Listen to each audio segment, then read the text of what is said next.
It is 7:11, and welcome to our monthly meeting of the Community Peace Review Commission.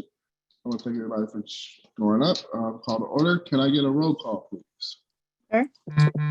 Chair Randy Joseph, I am here. Vice Chair Uni Garcia, Here. Commissioner Tunis, Here. Commissioner Jackson, Here. Commissioner Hedstrom, Here. Commissioner Jones,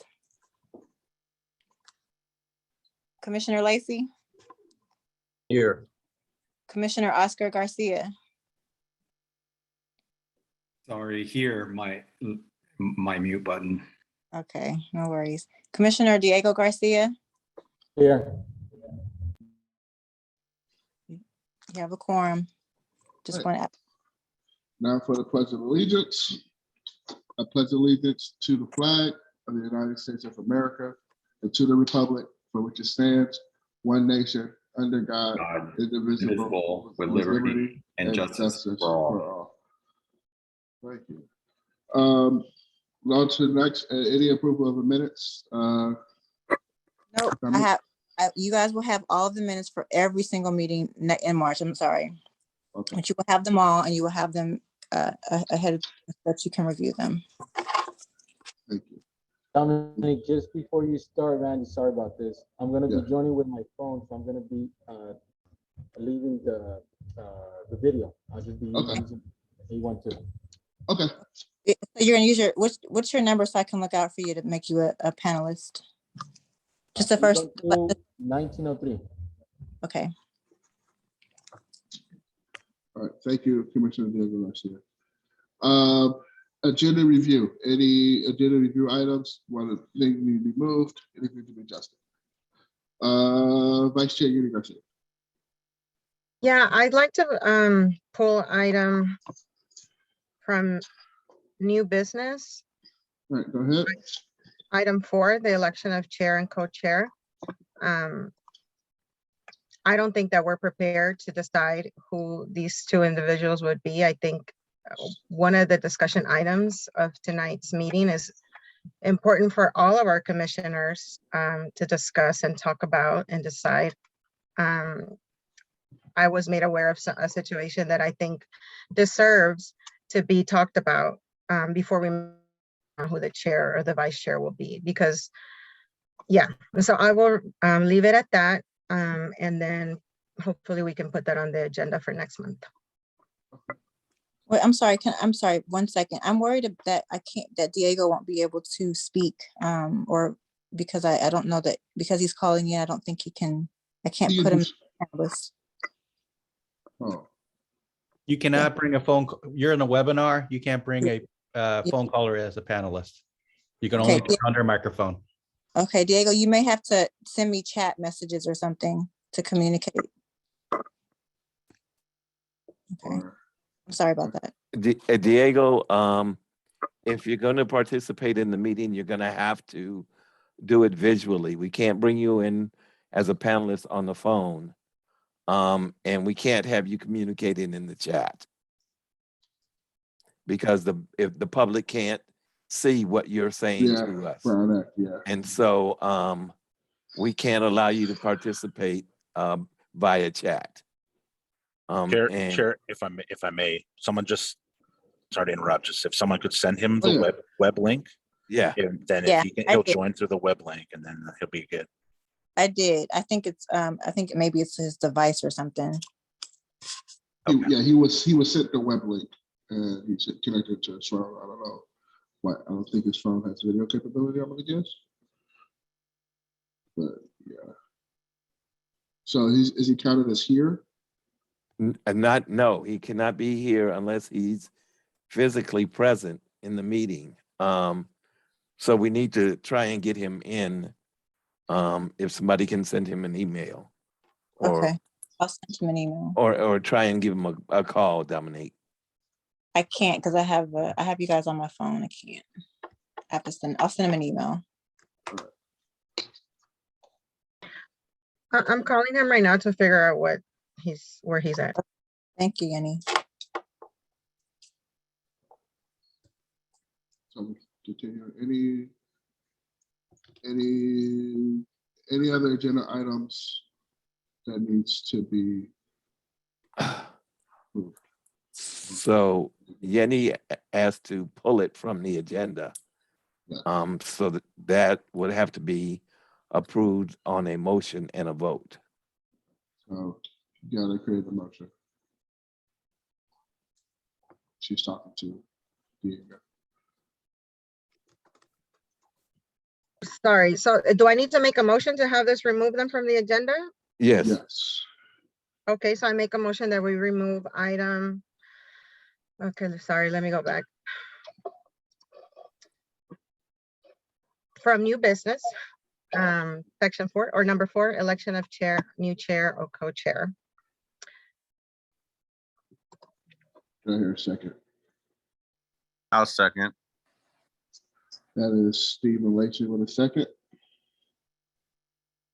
okay, Dominique, can you take the roll, please? Sure. Chair Joseph, Yes. Chair Garcia, Yes, Commissioner Tunis, Yes. Commissioner Jackson, Yes.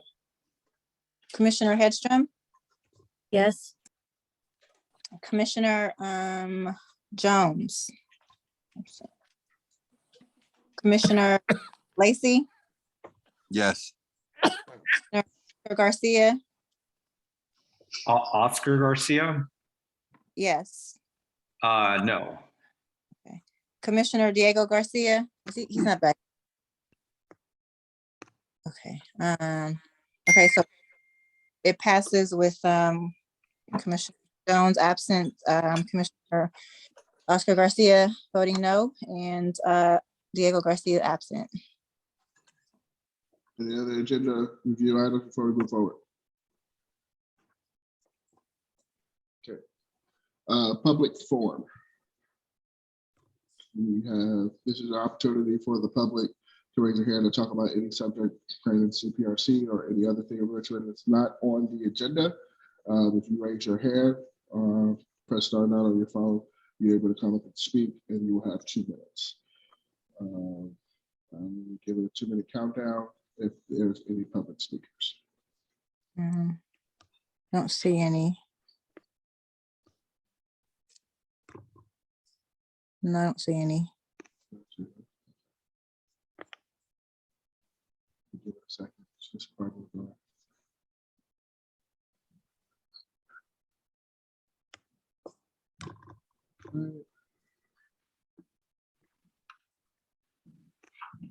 Still none. So, okay.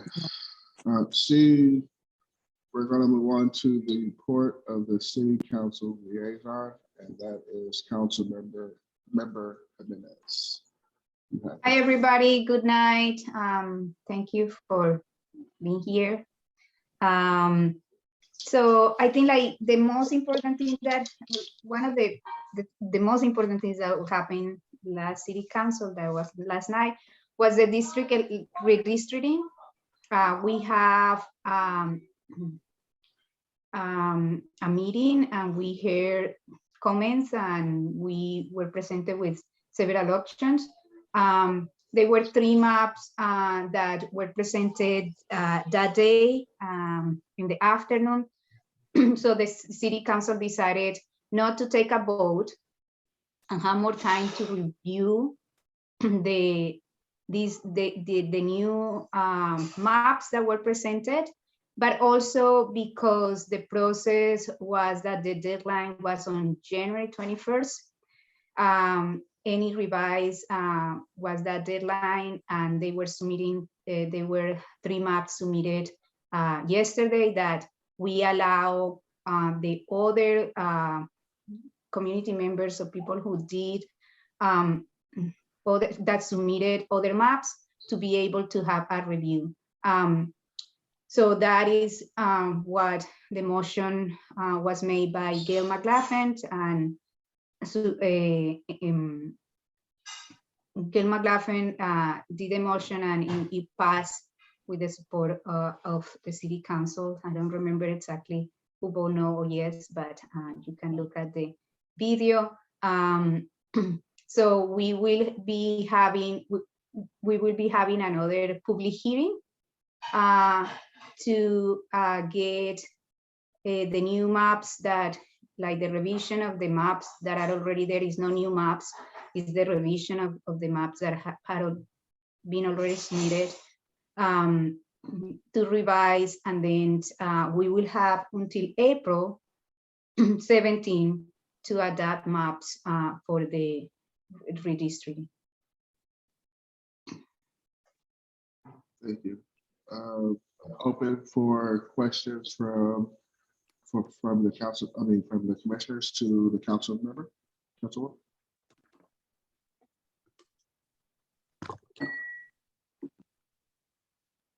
No commissioner has their hand raised. Yes. I don't have any questions. Any public comments? I don't see any. All right, seeing no public comment, I want to thank you for your report, Commissioner Jimenez. We're going to move on to the next item, which is the report of the Chief of Police by designee. Are you doing that report, Captain Simmons? Yes, sir. Okay.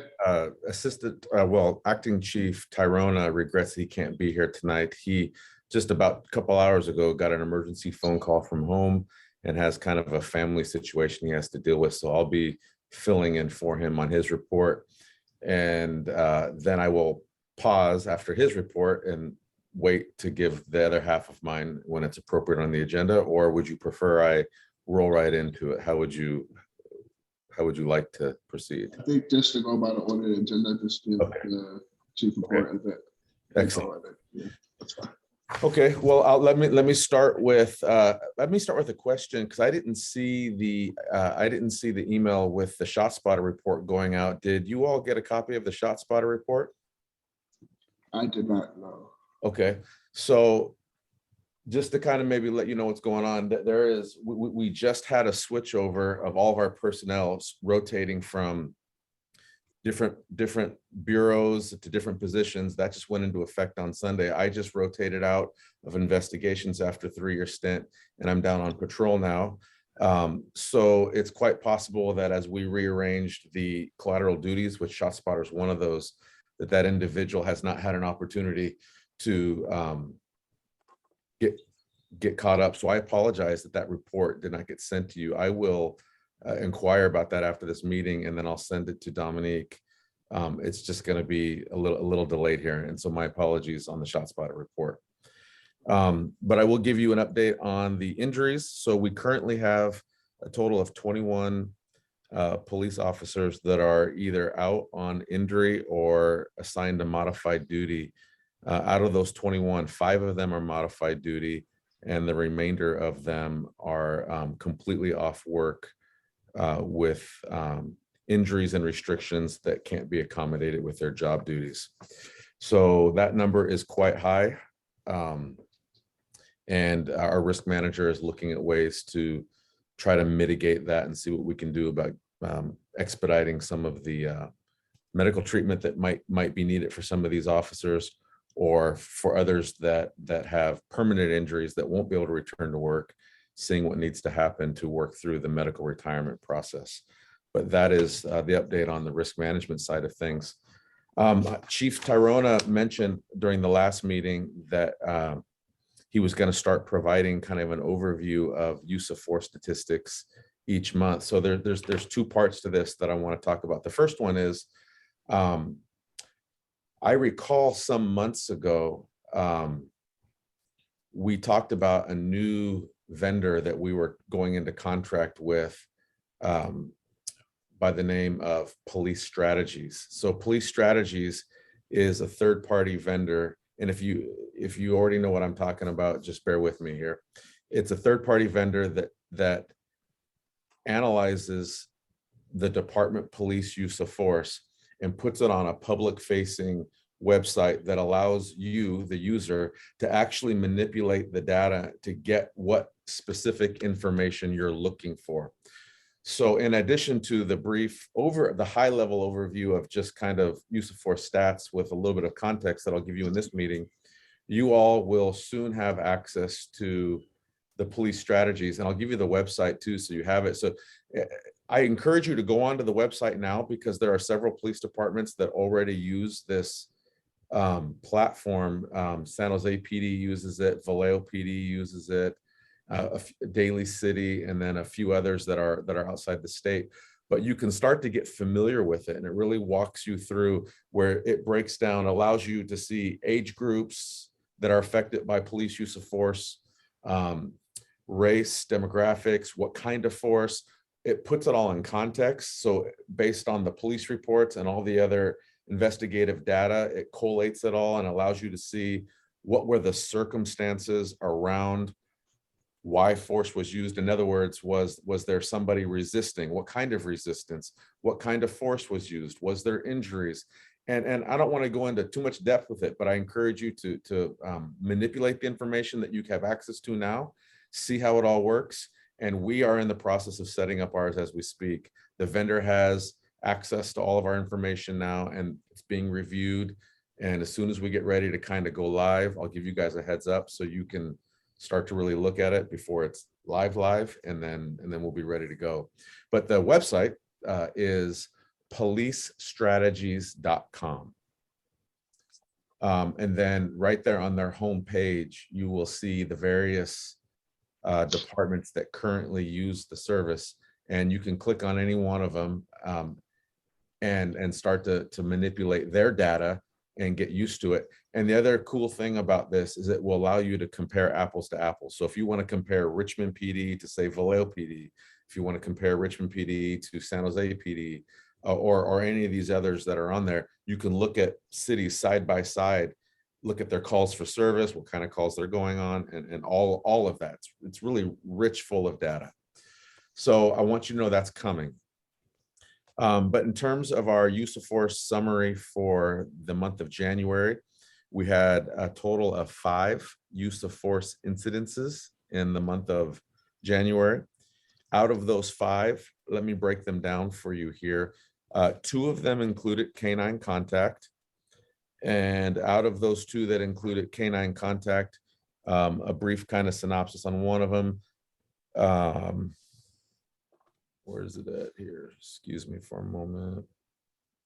Okay, here we go. So one of the incidences occurred when a suspect tried to ram one of our police officers with by using their vehicle. Our officer was out of the vehicle, and the suspect drove towards the officer, making an attempt to strike the individual. And then last minute, jumping off over a curb, and that initiated a pursuit based on the felony assault on an officer. The pursuit lasted through the city of Berkeley, where the individual eventually fled from their vehicle and ran. Multiple warnings were given by the canine officer for the individual to stop. The individual refused to stop, and the canine was deployed in order to apprehend the individual. So that was one of them. And then the other one was a barricaded suspect who was armed with a knife. The individual that was armed with a knife also had 2 children inside of the house. He refused to leave the residence. He had assaulted the child's mother with the knife. So we needed to actually also get in there to render medical aid to the injured mom. The suspect was threatening to kill officers and threatening to kill and harm the individuals in the house. So we were able to make entry safely, getting in between the suspect and all the other family members. The suspect would not put down the knife, and so the canine was used to apprehend the individual without any further injury to anybody else. So those were the 2 canine incidents. There were 0 taser deployments. There were 0 uses of force by use of a baton.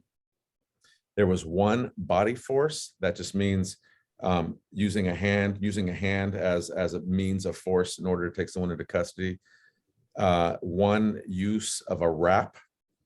that was not 5150 mental health related, and then 2 uses of a wrap that were mental health related. So both of those incidences were the individual needed to go to the hospital, was harming themselves or other people. They needed to go get a mental evaluation. They were safely put into handcuffs, but while they were in handcuffs, they started to try to injure themselves. One individual was slamming himself into the police car, actually damaged the police car by using his head pretty severely. So the wrap was used to secure them so they could no longer injure themselves while they were in their acute state of need until they can get taken to the hospital, at which point they were taken out of the wrap. So that is kind of an overview on what the use of force looked like for the month of January.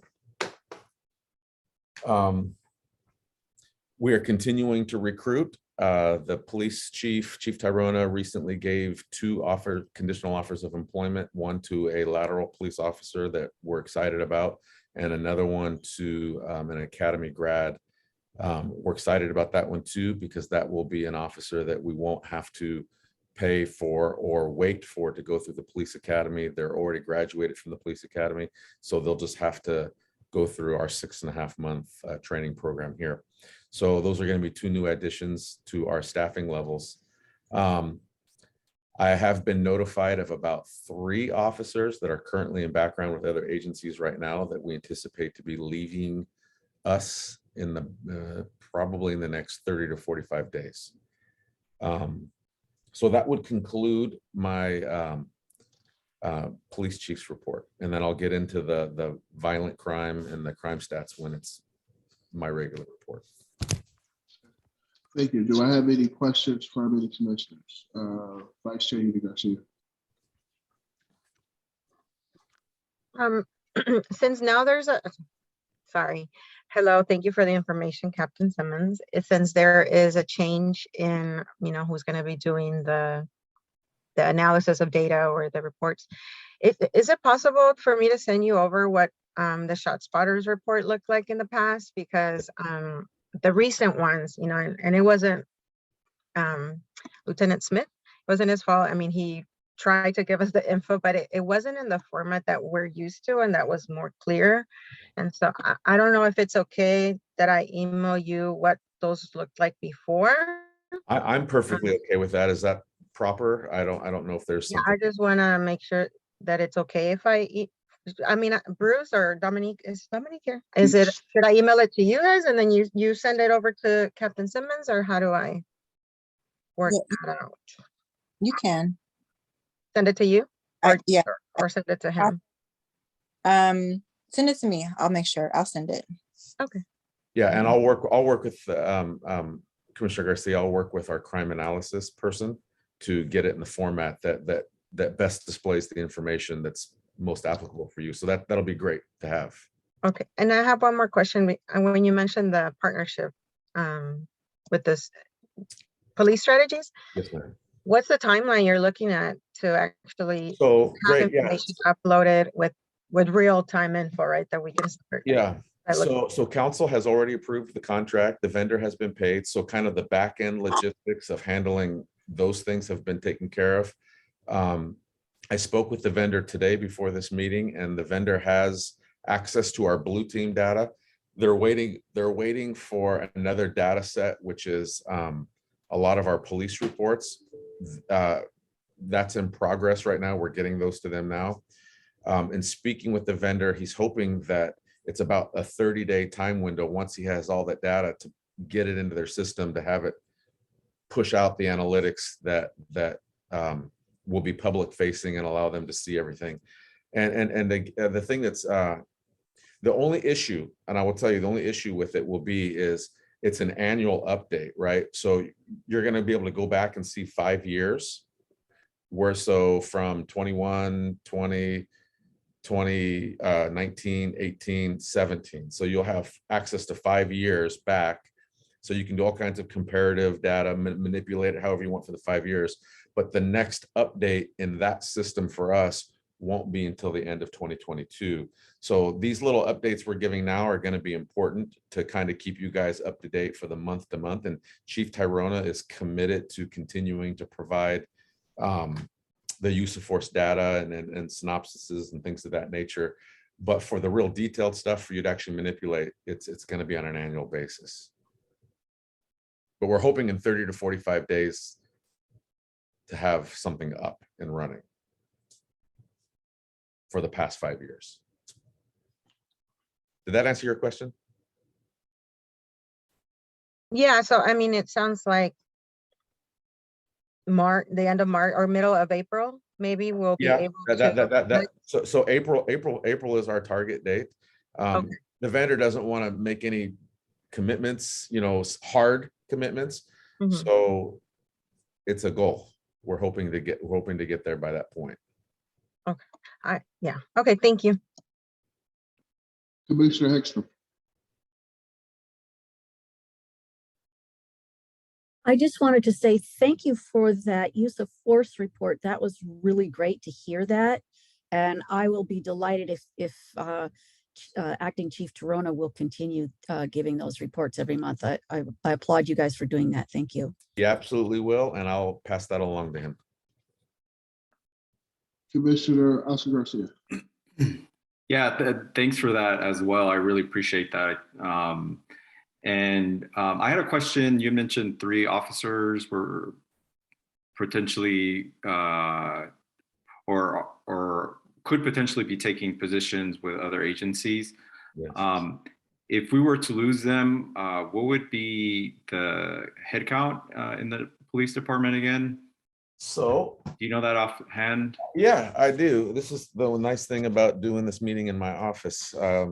So we are currently from the police chief on down to the most junior officer. We are authorized. Give me just a hot second here. 109. I want to give you as close to an accurate number as I can here. Somebody use a calculator.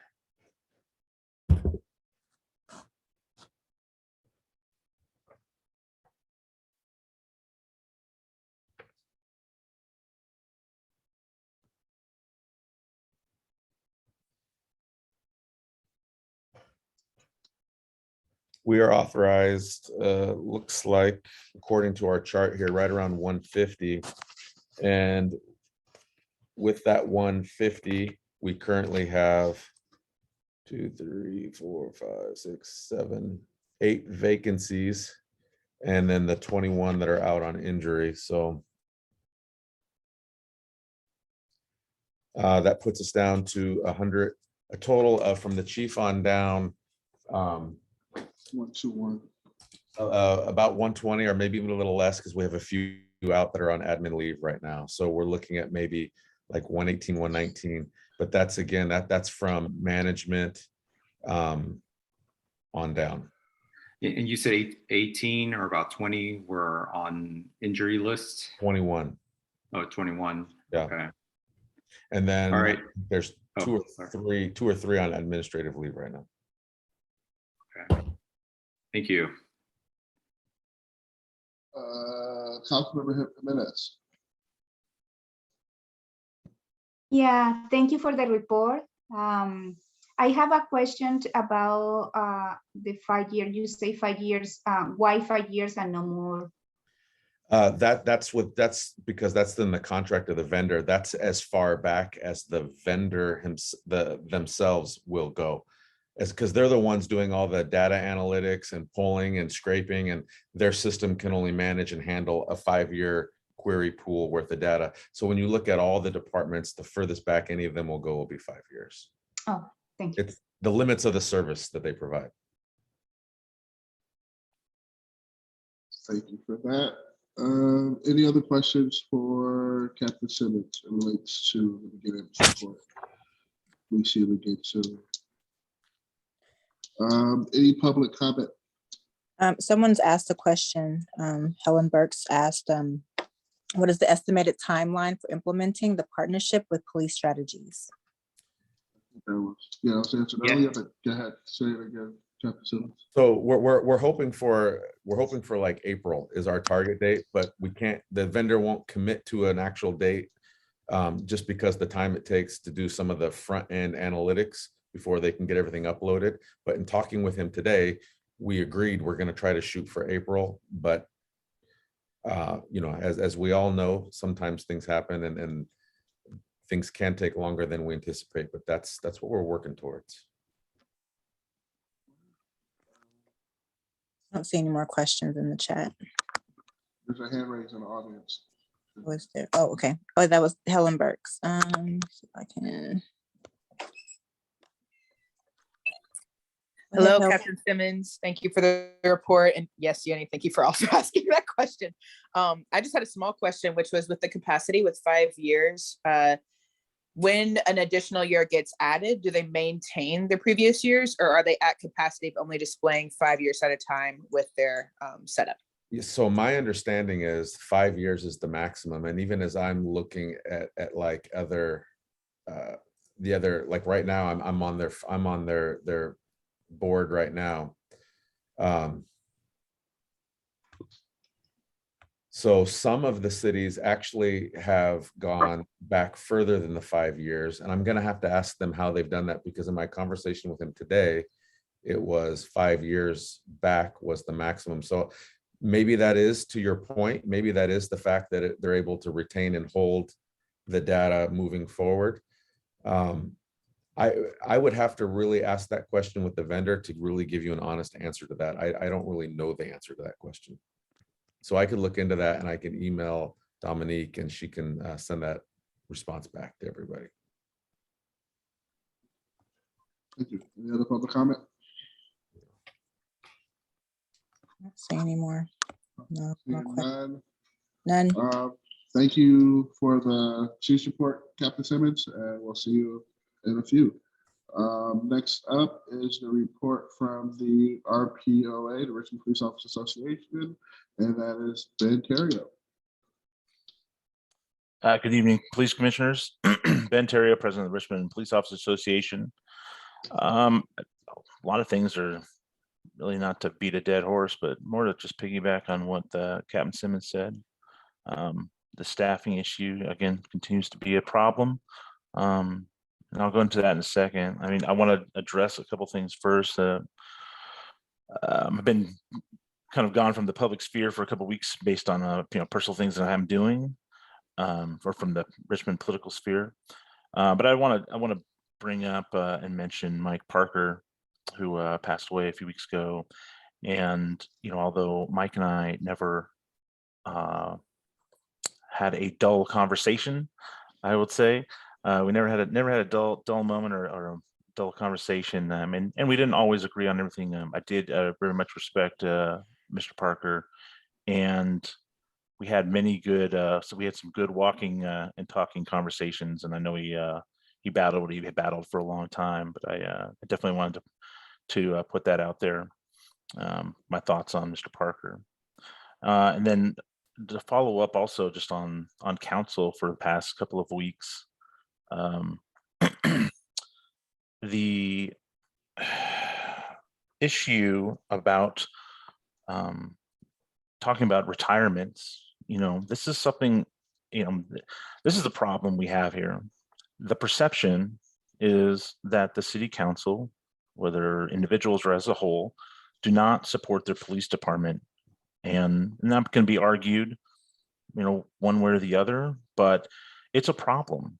And I mean, the case in point is what the chief brought up during his, the acting chief brought up during his presentation, simply in just the number of applications. They've plummeted in the past year. For the whole year, it was over a couple hundred in 2019. That's dipped down into the 80s last year.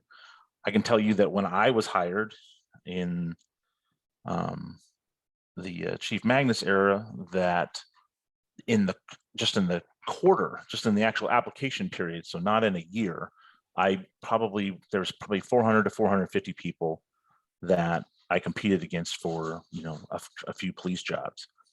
So that's how far we've come, and that's a problem, because the perception is that the city council does not support its police department. And again, perceptions are issues that have to be dealt with, whether they're perceptions in policing, and how, or how well a job the police department does. You know, perceptions have to be dealt with, whether they're based on truth or not. But the same thing has to be done at the political level in this city. And I'm not seeing that. And then on top of that, you know, and this is more for, you know, I guess the council liaison, council member Jimenez, you know, to take back and discuss with colleagues. When you have statements about, you know, I would hope, and this is what council member, you know, Martinez said about retirements, you know, that was the perception of how that came off was not very well. I mean, I think what he was trying to say is that he'd hope that people would, you know, stay longer, but, you know, the way that was interpreted by a lot of the officers, you know, that their dedication extended further than retirement, it was basically taken as a slight. And I don't think that's how it was meant, but, you know, that again, how these things are said in the public sphere, they echo and trickle down to the police department. So again, there's not a lot of things that are propped up at the council level.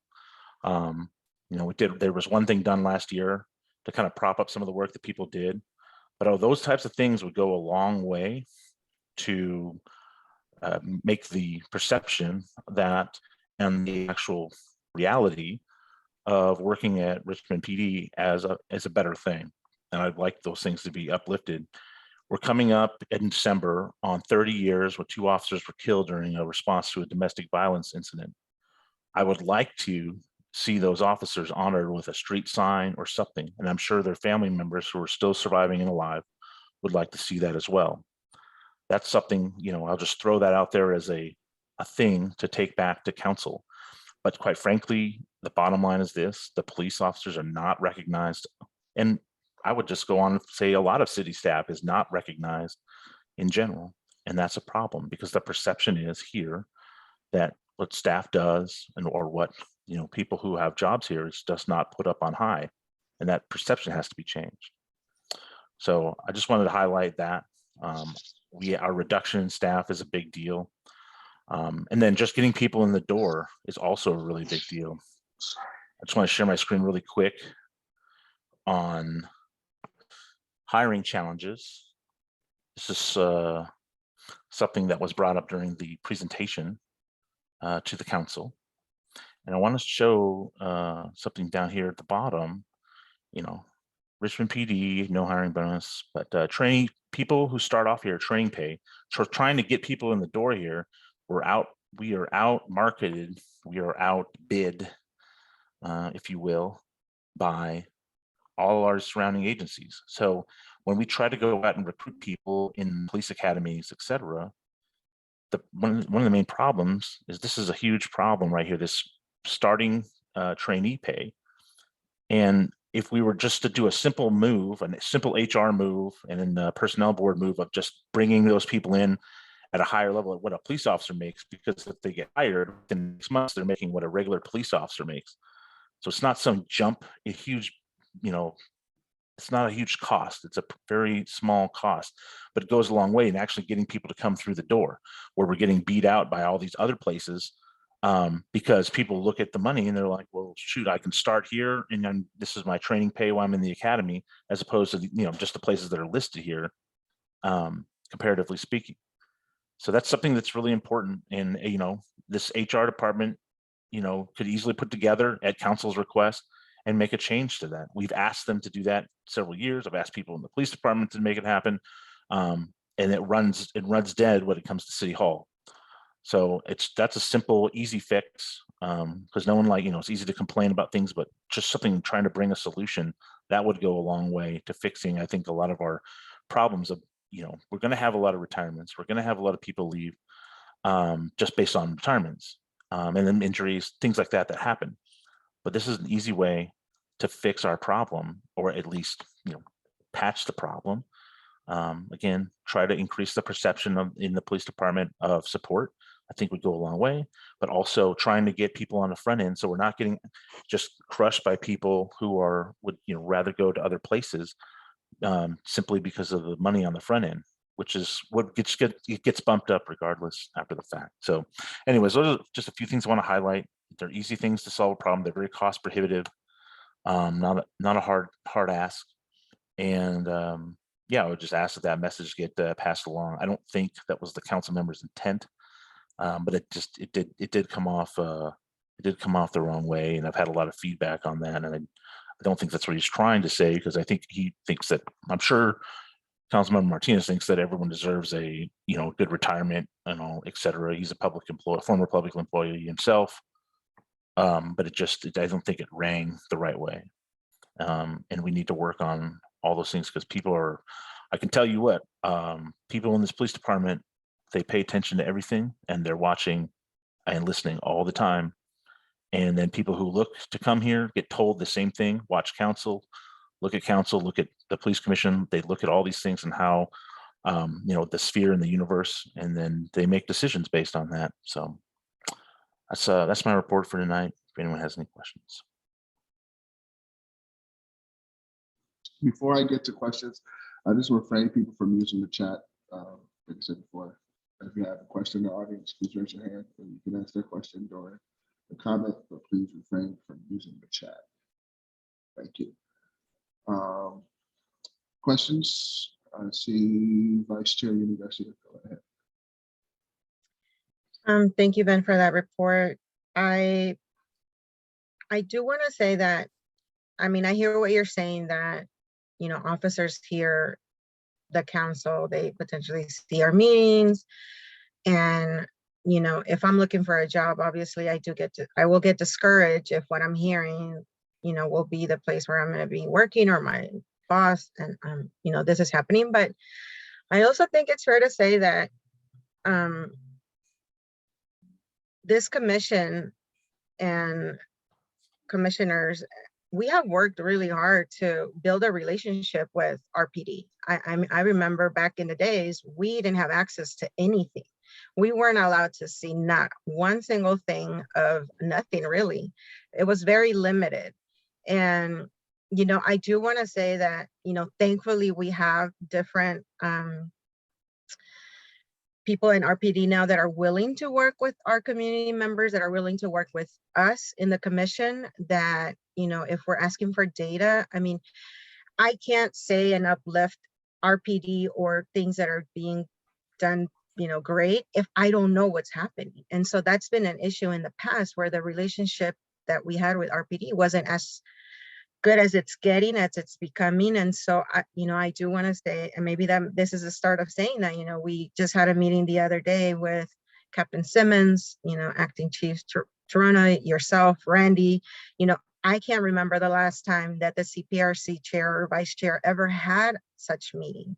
And so I think we're going in the right direction.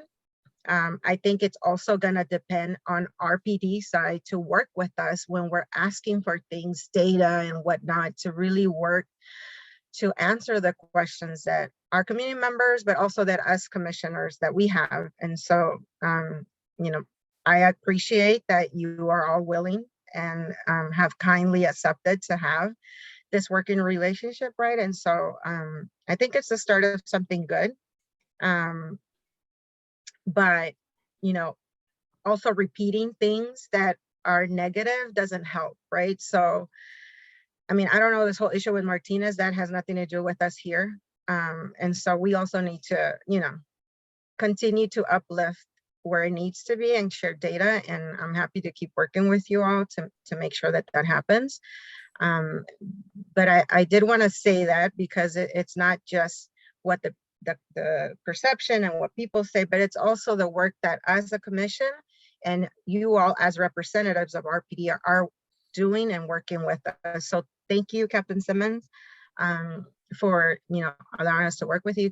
Thank you, Ben, and Chief Toronto. Hopefully that relationship and that door stays open so that we're able to get actual facts, information on time, and then be able to be effective in the commission's job to improve the relationship between community and RPD. So yeah, I just wanted to say that. Thank you. Thank you. Can I respond? Again, Can I respond to that? Sure. Yeah, you can respond. Give me 1 second. Again, please make sure you don't use the chat or the question and answer. I know it's technically up, but it's not supposed to be used. Please, if you have an audience question, the attendees, you gotta raise your hand for that comment. Please do not use the question and answer. please do not use the chat. Thank you. Go ahead. Thanks. Yeah, no, I mean, I think the relationship is, dramatically improved. I know I can tell you my predecessors, were people before I was on the POA board and what I mean, and especially the POA presidents. I mean, my predecessors didn't even believe in attending these meetings, to be blunt, and they didn't. And I really thought that was a mistake and not in the spirit of working towards all those goals that you just stated about increasing, transparency and accountability. So I totally agree with you on that. And I think most of the things that are done on a collaborative level, I mean, I think are done really well. I think meetings like that are very helpful and help break through a lot of the minutia that might be floating around there in the ether. And I always personally detest like misinformation or things that get skewed, and so it's important to have that level of communication to break through all that type of those type of things. That's very important. So I mean, I hope, and whoever is at the police department, no matter what their position is, continues to push that forward as well. I think that's the right mindset. I would add the reason why I bring up things is, as the union president, I am often challenged with the concerns of the police officers and sergeants, and they bring things to my attention.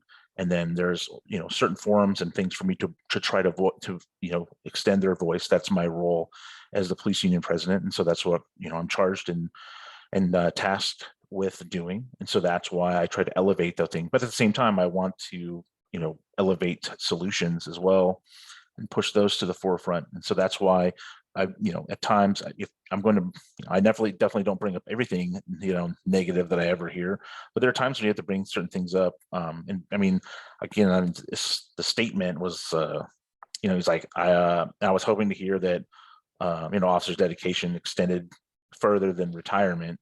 And I don't think that was a negative. I don't personally think that he was trying to say that as a negative form, but some of the officers took that as if their dedication was not good enough currently. And, so it's just, again, it's one of those things that probably gets taken, misread out of context, but I would not be doing my job here and in presentation if I'm not bringing up things that, again, my members raised to my attention and asked me to bring up in this forum, whether I personally agree with them or not, or whether it is my opinion or not. I mean, that's the job and why I'm in this role and while I'm here tonight for this portion of the agenda. So, but I think on the what you're talking about on the whole, a lot of that is occurring. And I think, like for example, like the chief, I think was worried about, there's a labor or union issue about what Captain Simmons talked about with the number of types of use of force that are put out. And, my response, with them in the meeting that we had, and then also privately that we had, was no, absolutely not. I think that should be pushed out and that information is good. And I think what's coming forward with the use of force data is the appropriate thing to release and have out there. Thank you for that. Can I get Councilmember Jimenez? Yeah, thank you, Bentario, for the presentation and your comments. I will definitely bring these and I will talk to the other. I don't think he mean it in a bad way. So I will make sure that he makes another comment that reflects what he wanted to say. And I think it's important if people are getting this misrepresentation of something that we say, that we clarified. With in regard of the slide that you put there, we are like in this moment there is a classification and comps that we are doing. There is also the MOU, so I think like all of that is looking kind of like more global than just one thing, because we need to look at like what are actually the benefits that is all there, and then see how that reflects into how much benefits and benefits and trainings and other things the the police is getting and see how we can support the hiring, because it's important. But also there is another slide that you didn't put out there, that it shows that even in year like 2008, when there were a lot of officers applying for the job, at the end, the number of people who got hired was really low, and it didn't change that much during this year. So I believe that in 2018 was 12 people hired, and then the other was seven or 9 people, and then 7 and 7. So I think this is another thing that it needs to look at in the global context, and not just in kind of like getting piece by piece or getting one slide. And so we need to have the context of that. So I will be interested in looking at that and what is happening, that even when you have higher more people applying, the result at the end of the day is the same, that, or is almost the same, more or less the same that we have right now, even with less people applying to be a police. And also I understand one of the comments has been that also like the national trend is not just in the regional police department, but it's around the country, the perception of applying for a job with any police department. So I am looking forward to working with you, with the police department. We are going to be in the pretty soon in MOU contract negotiation with you and with the fire department. And we hope that we can bring here some of these issues that can be public. Not everything can be public because these are negotiations, but what it can be public, share it here so people kind of like follow up how we are doing the work and supporting in ways and making changes if it's necessary. So thank you. Any other questions from any of the commissioners? Before we go to for me, it's, yeah, I agree with you. I think, when things are going good, people need to celebrate it to keep, morale in the police. I just want to differentiate from, being critical. Just because you're critical doesn't mean you're against something. And I know we've had these conversations before, like, trying to get transparency. Just because I'm critical doesn't mean that I don't want you around, or we don't need you to do the work and to make sure that they're staying into it. I think we need to find that balance, because and just to be honest, in Richmond, some of it has gone off the end. It got off the deep end to where it's like 2 factions, and it's not really, it's in the muck, as other people call it. And, yeah, I could say city morale is low in the city staff. I've talked to people, and I think that starts at the top too. Like, it doesn't just fall to city council, it starts at the mayor or down. And I think, those conversations should happen yesterday. And I think, when that leadership happens, it just trickles down and it makes things worse. So like I said, I'm critical. When I'm critical and when I think you feel it's with the idea of making it better for everybody, not just for just to talk and to turn people down and push people away.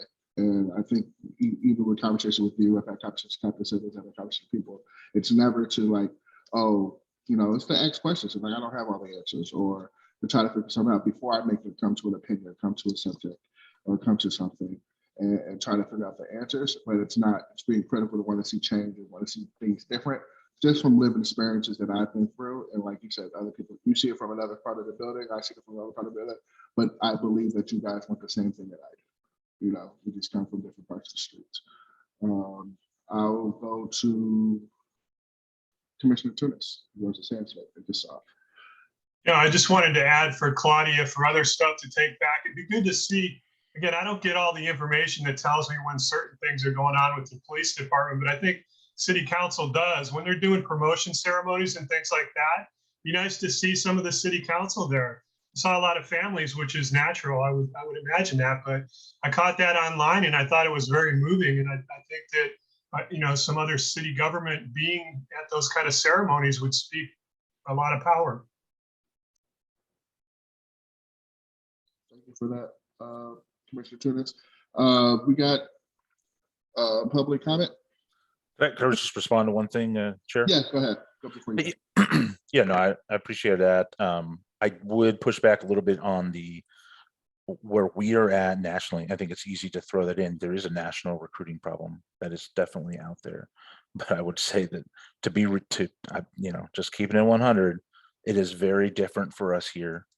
And you could talk to other places in the county and other agencies, they're not having the same difficulties. There are different agencies that are having some difficulties similar to ours, but we're in a tight spot. So I mean, and we can't, I don't just like we don't want our policing to be as crummy as some places in the rest of the nation, you know. So I don't really care. I was mentioned about the data that you provided. So that data, so that graphic about how much you hire, how much people apply, and how much people. Chair, can you let our speaker finish his statement? Oh, I'm sorry. No, Thank you. It's all right. It's all right. No, okay, I understand. I know. I was just saying. I just meant globally speaking. I don't. We want to make sure that, yeah. I think there's less. You're right. It probably are hiring the same amount of people. I think that's. I would. I don't know offhand, but maybe if that's what the numbers in, then that doesn't surprise me. But we got to think about what we're drawing upon. Do we want to select 5 people from 20, or do we want to select 5 people from 200? I would much rather pick from 200 because we'll probably get better people from that group. I would just say that offhand. And then the other thing, this is something maybe you can help out on because this affects all the unions. We're pretty irate about the class and comp study. I don't know why the city's holding on to that, why they haven't released it. We're going to have a meeting with the city manager tomorrow. It's going to be the first thing at the top of my list. I don't want to hear anything else, but where's the damn study? Quite frankly, I was selected for the RFP by the other union heads for the RFP, and that was done, God, like year and a half. I was a long time, well over a year ago. And I know they started doing the asks about the class stuff a year ago, but and my understanding is that all that information has been in the city hands since at least mid-June to sometime probably October at the latest. They've had all the information tabulated. So that's the thing that it's just like, I don't know what the holdup is on that, council member, but I mean, that's definitely something that not just, the POAs wondering, where is this at? But I think, every city staff member is just like, what, that is a represented employee is just wondering, what's the holdup? And I don't have a good answer. I'm hoping to find out tomorrow, but just for information. Thanks, Chair. Yeah, thank you. We are also in that, like we are pushing to get that. We approve because there is needs to do some additional more data, crunching data, but we are also pushing to get that data out. Thank you. Vice Chair Yudi Garcia. Yeah, I have a question because I know you and also Captain Simmons mentioned this in his report. You said that there's 8 vacancies, 21 people or 21 officers are injury leave. And then I remember there were positions that were frozen. And when you talk about increasing the pay for the trainees, I mean, I don't know how this works. So I'm just wondering, like, if that money that we're saving with those vacancies that are not being filled, can it be used while, to give these trainees or, these new RPD for potential employees, give them that, extra bonus or whatever it is that that's going to make them want to stay here in Richmond? I mean, I don't know how this whole process works. So maybe hearing about that and why we're not allocating that money that's not being used to these other newcomers. It's a pretty big thing. It's kind of convoluted. I don't know if you want to have an offline conversation about it or, but I mean, like, basically, Those new officers come in as trainees. They're actually not represented by the POA. They're represented by SEIU during their 6 months in the academy. And so during that time, they are only paid the amount on that I showed on the screen. And then once they graduate the academy, they become police officers. The problem is that entry, that first 6 months, well, obviously it's not a lot of money. And so what happens is other agencies poach and pick people that may have interest with us. They come through and they take them away from us, if you will. And now we lose good people along the way, or we don't even get the interest on the front end because other agencies are like, hey, we'll start you off right here, right now at a higher level. And so we lose, we lose women, we lose people of color, we lose lots of people with very diversity, backgrounds and diversity in thought that we might have obtained and been able to keep with us because of this small front window period. So it would just simply be a class and comp change of the police trainee position, which as a council member was talking about, like that stuff, I'm assuming when that report comes out will probably reflect that, at least I hope it would. But that's an easy change that could be done through HR. The police department has made requests for it to happen. It somehow goes into HR and turns into the abyss. I don't know what the problem's been with that, but essentially, so the PD has tried to do this in the past, but that all has to be done through HR via the charter to the personnel board to change the actual class and compensation. Personnel board has to send that to the city council for approval because it has to do with money and changing that. And that's how that would happen. That's my best synopsis I can provide. No, I appreciate that. Thanks.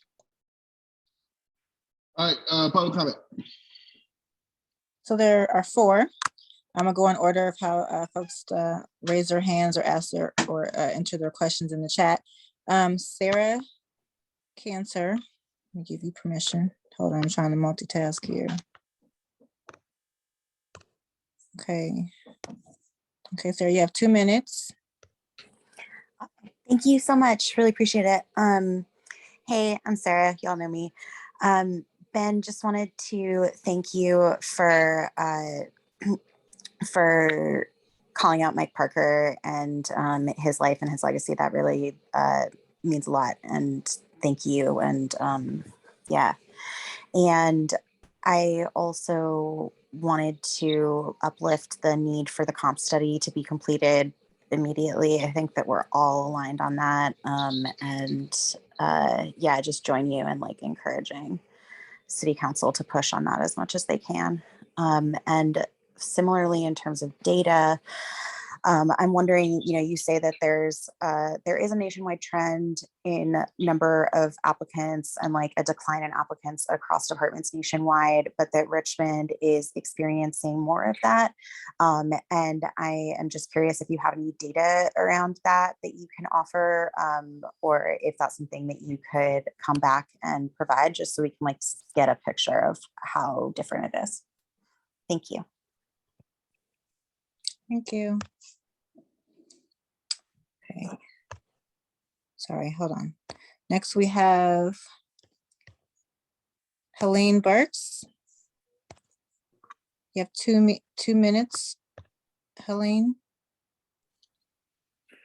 Thank you. The question that I had has been addressed. I appreciate your statements, Ben, and I especially just appreciate like the honesty. I think that level of transparency and just getting straight to the heart of things is what allows us to move forward. So thank you.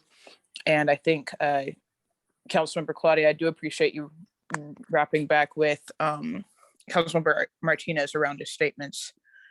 I had wanted to know the specifics, so I appreciate you calling it out, Ben.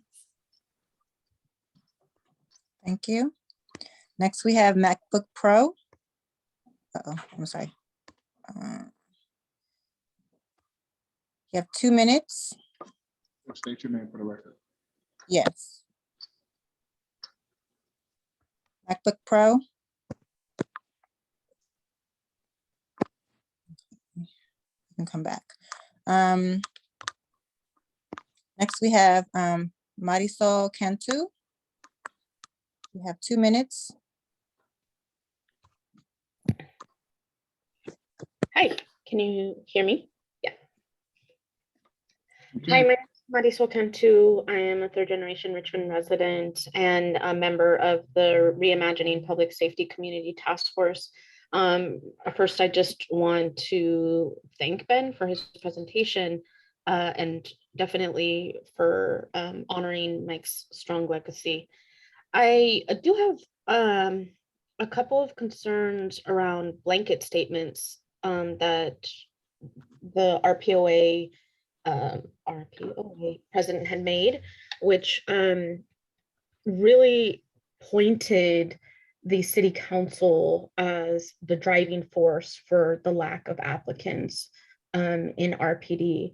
And I think when you create blanket statements, it generally creates more division and it points the finger at one person or the other, when we know that public safety issues and the matters of policing have historical legacies and hundreds of years that we need to make sure that we're analyzing and assessing and then presenting more than just pointed fingers. In particular, I'm glad that the national trend was brought up. That was something that Interim Chief Petrona also said. And Interim Chief Petrona also mentioned the pandemic right now.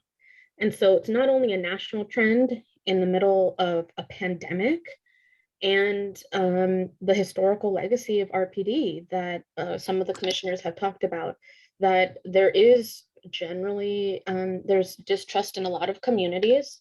And when folks point fingers and not only have a lack of information, but then spread misinformation, and there's a lack of accountability and a lack of transparency, that also creates to maybe some community members not thinking that the police force is a place that they want to work. And so I think it's just really easy to create blank. I'm sorry, Marisol, to cut you off. Your time is ended. Sorry about that. Next, we have Cordell Hendler. Go ahead. You have 2 minutes. Hear me okay? Yes. Good. So good evening, Chair Joseph, commissioners. My name is Cordell Henlin. I'm a Richmond resident. I'm just so glad to be back at the after not being at the meetings for such a period of time. So I do have the answer to the class and comp study presentation matter. So it will be completed by the end of June. That's what I was hearing. So that's what I heard from the get-go. So I just want to let that reflect for the record. And let's see what else. I just appreciate hearing the discussion about this, and I will save my comments for when we get down to the other for new business. I'll save that. Thank you, Mr. Hendler. Okay, that is the last of public comment for this segment. Richmond Insider. Thank you, Venterio. Now we're going to get a report from, again, the Police Managers Association, and that's Captain Simmons. Welcome back. Thank you. Hello, everybody. So I'll switch hats now. Captain Simmons, Richmond Police Management Association President. First, let me start by giving you our crime stats.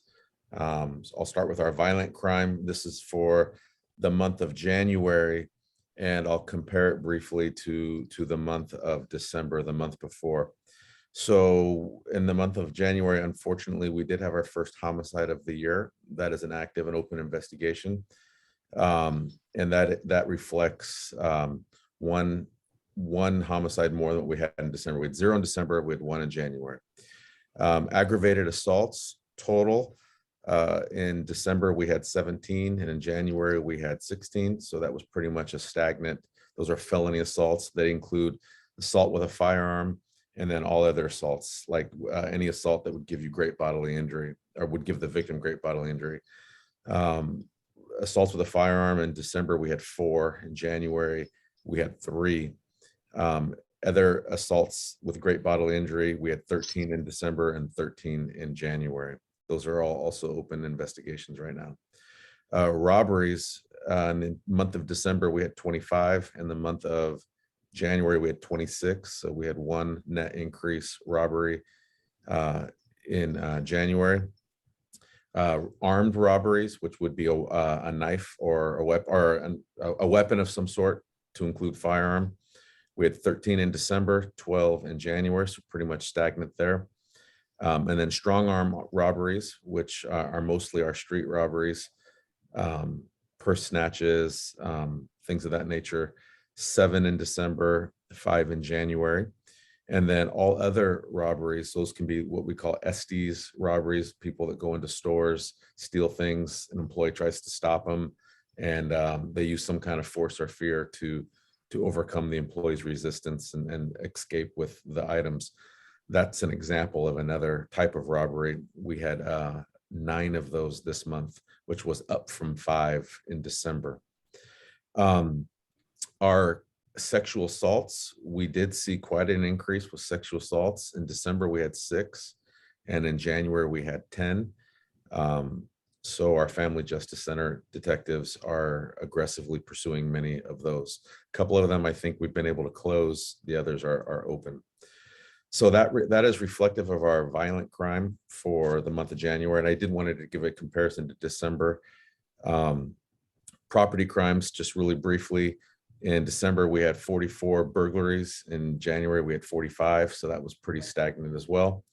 And then all other type of larceny and thefts, we did see a significant decrease in those from December to January. We had 151 in December cases of larceny and theft. And then in January, we had 112.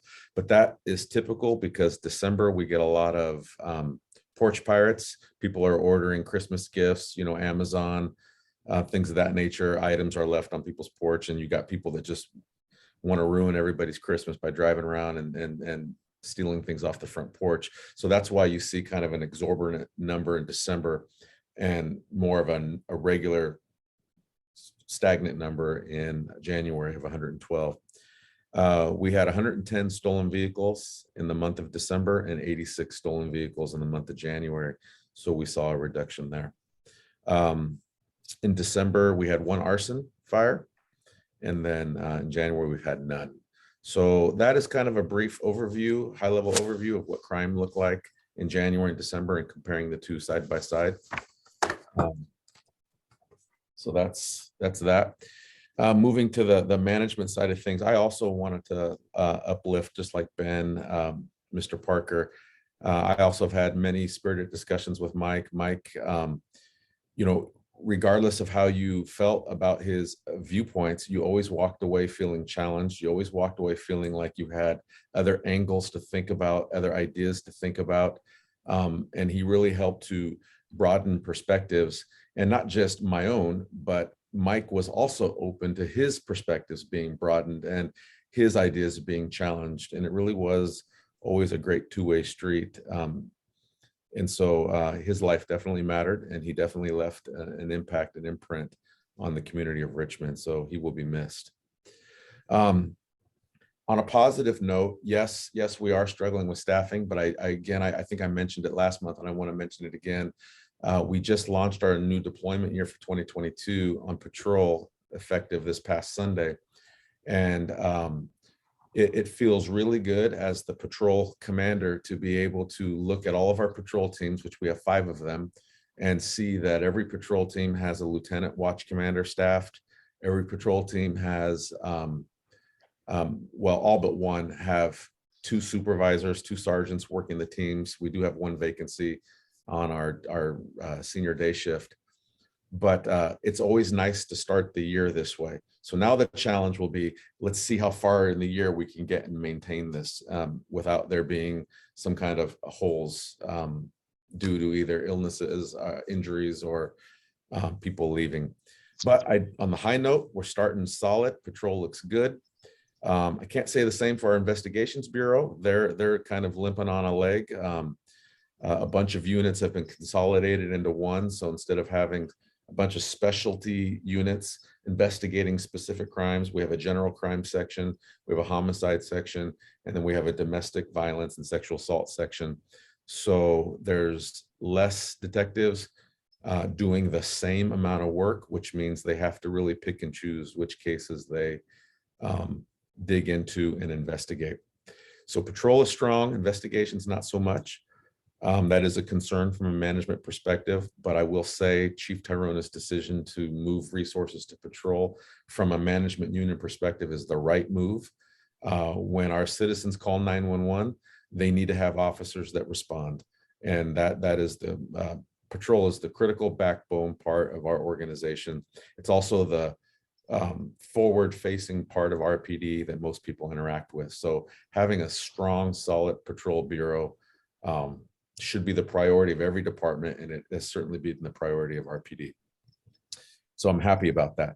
I want to mention something that was really cool this past Saturday, and I want to mention Vice Chair. I want to thank Vice Chair Garcia for being there. We had a day of human trafficking awareness in Richmond on Saturday, and the room was filled with our law enforcement personnel from many different locations. RPD was well represented. The district attorney's office was well represented. Homeland Security was well represented, and some of our neighboring agencies were there. Vice Chair Garcia, thank you for being there. Your presence was powerful. Just being there and representing the Latina Center and everything that the Latina Center does for 23rd Street. And then your public comments were powerful. So we really appreciate that support. And it's great to be able to partner with the Latina Center to bring awareness to human trafficking victims, and to also serve notice to would-be crooks that are looking to use 23rd Street as a venue to propagate human trafficking. We want them to know that that is not going to be ignored. That is not acceptable. You have a community that is going to push back. You have a police department that is going to push back. We're going to do it together, and you have a district attorney's office that will prosecute you. So I hope that if there are any would-be pimps or panderers out there that are going to look to Richmond or 23rd Street to be a location for this stuff, that they were served notice. It was great to pick up garbage and clean the area, and it was great to pass out information to the businesses and residents on 23rd Street. I just think that was such a cool event, and I would like to just uplift that because that was great. The last thing I want to add to my, well, there's two things. One, I want to make sure that everyone on the commission got the list of DUI checkpoint dates for the year. I sent that to Dominique. I want to make sure you all have that because we planned them out. The next one's in February, and they're going all the way through to September. And I wanted to give those dates to you all so you can pre-plan and decide now, so you're not getting them just so last minute, and you can kind of fit in where you'd like to attend. So I want to make sure you all have that.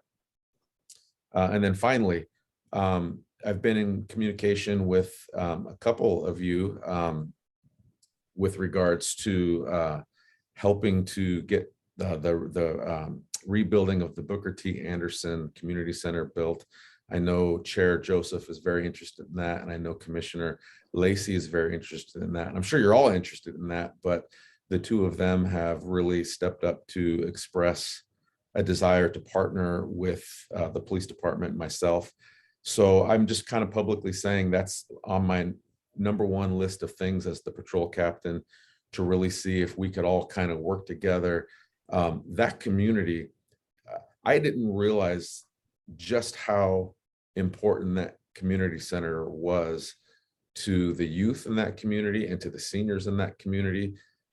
They really relied on that location as a place to gather, meet, be for mentoring and homework and fellowship and relationship and all sorts of other things. And when that shut down because of the fire, I mean, it was a true loss. There was a true sense of loss. And I've heard a lot of folks who live down there, I've heard their kind of deep desires to see what we can kind of do to work together to get that done. And I've expressed to a lot of them that the police commission has taken a special interest in that location. And so I don't know what the path forward looks like. All I can tell you is there's people here on this commission and myself who are committed to figuring out what that path forward looks like, and then walking it together. So I did want to talk about that. Lastly, just another plug for the Community Safety Academy. We are going to reinstitute that this spring. So many of you on the commission are graduates of that.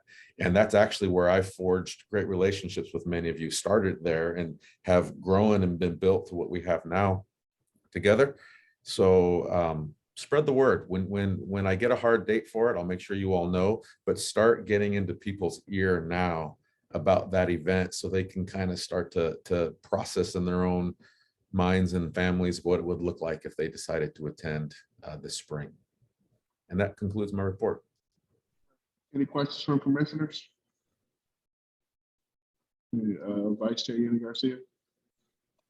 Captain Simmons, can you repeat that last statement? I'm sorry, I was a little distracted with my dog over here, but you said the Safety Academy might be starting in. So we're looking to bring back the Community Safety Academy again this spring. So so I was part of the first cohort when it first started back in 2017, I believe. And so I asked then, and I'm going to ask again, is there going to be a Spanish academy Yes, so, given to Spanish speakers? Because for the Latino community, it's very important to be able to have access to these type of academies, right? Yep. And understand more. And so I've been asking and bugging. Yep. And so now that I hear you say it, I'm like, wait, yep. what is the possibility of that happening? There is a possibility of that happening. And I know it's on Lieutenant Stonebreaker's list of figuring out how we can make that happen. My suggestion to him is maybe even seeing if we can partner with the Latina Center on helping to develop what the translation of all of the things that go on in the Community Safety Academy, how we can culturally transition and what needs to transition, what needs to change, what needs to morph so that we can successfully put that on in a manner that allows for translation and other things that might work better as we target the Latino community in Richmond. And I think perhaps you might be a great resource to really help us be successful in that. And the Latina Center in general might be a great resource to help us be successful in that. I don't know if you'd be open to that or not. No, yeah, I would like to help, but I and I work for the Latino Center now, but I do want to mention there's other organizations that are also Spanish speaking that can also give input. And I think the more, anyways, yeah, so. I agree with you. There'll be others. And so I really hope it works out. With the majority of Latinos in our city, this needs to happen. Yeah. Like there's just no other way around it. And so I really hope that actually happens now that we're gonna hopefully go back to that. So I will work with you on that. Yes, ma'am. Excellent. Thank you. Any other questions for Captain Simmons? No, I was just going to say I can help if needed too. If speakers are needed in Spanish, let me know. Okay. I'll get with Lieutenant Stonebreaker, who's the coordinator for it, and kind of see if we can't maybe get a little working group together to try to push that idea forward. Any other questions from any commissioners? I have a couple of questions. I know you gave a crime analysis. Have y'all done a street robbery crime analysis recently? A specific isolated street robbery crime analysis, I can't say that I've seen one. That doesn't mean one hasn't happened.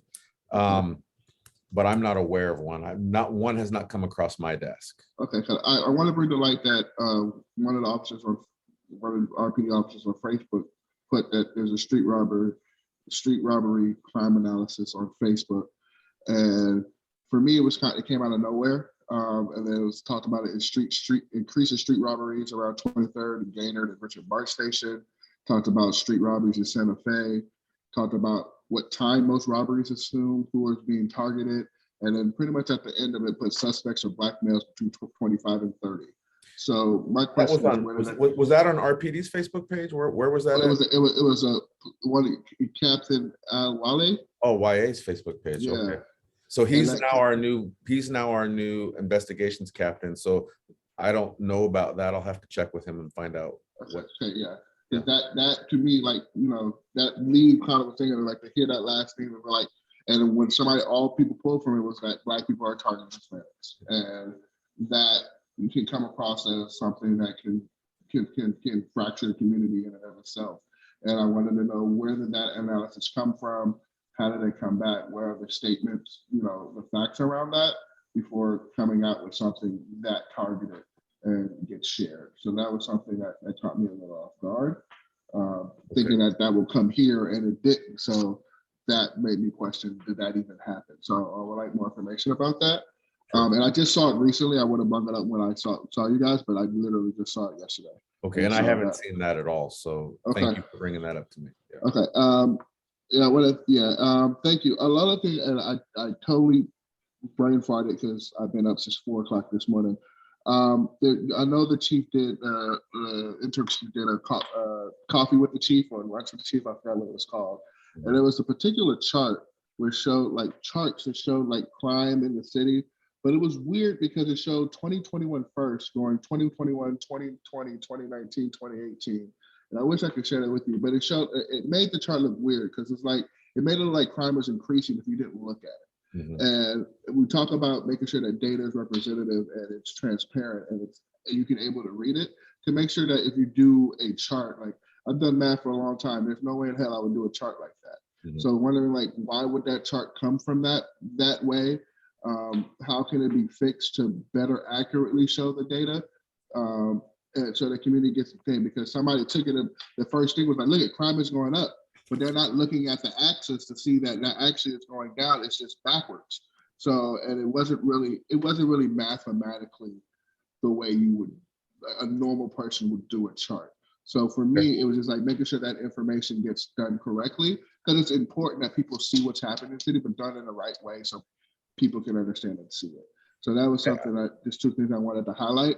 And then the last thing I'll say, I'm interested in Booker T. I think if we got to find a way to build it, I've already had a conversation with somebody to see who we talk to get clearance.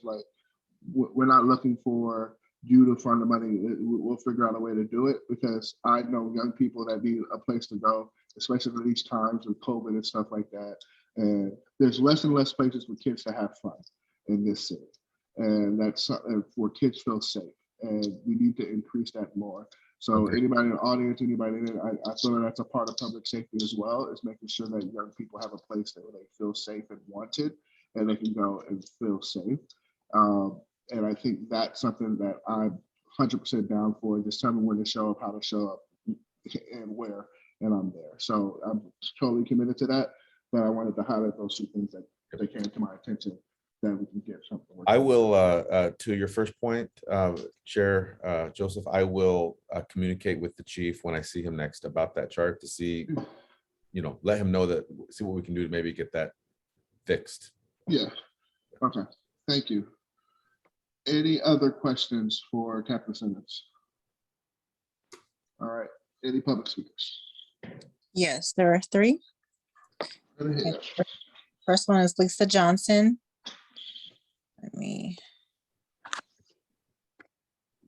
Okay, Lisa, you can start. You have 2 minutes. Oh, hi. Thank you for that report, Captain Simmons.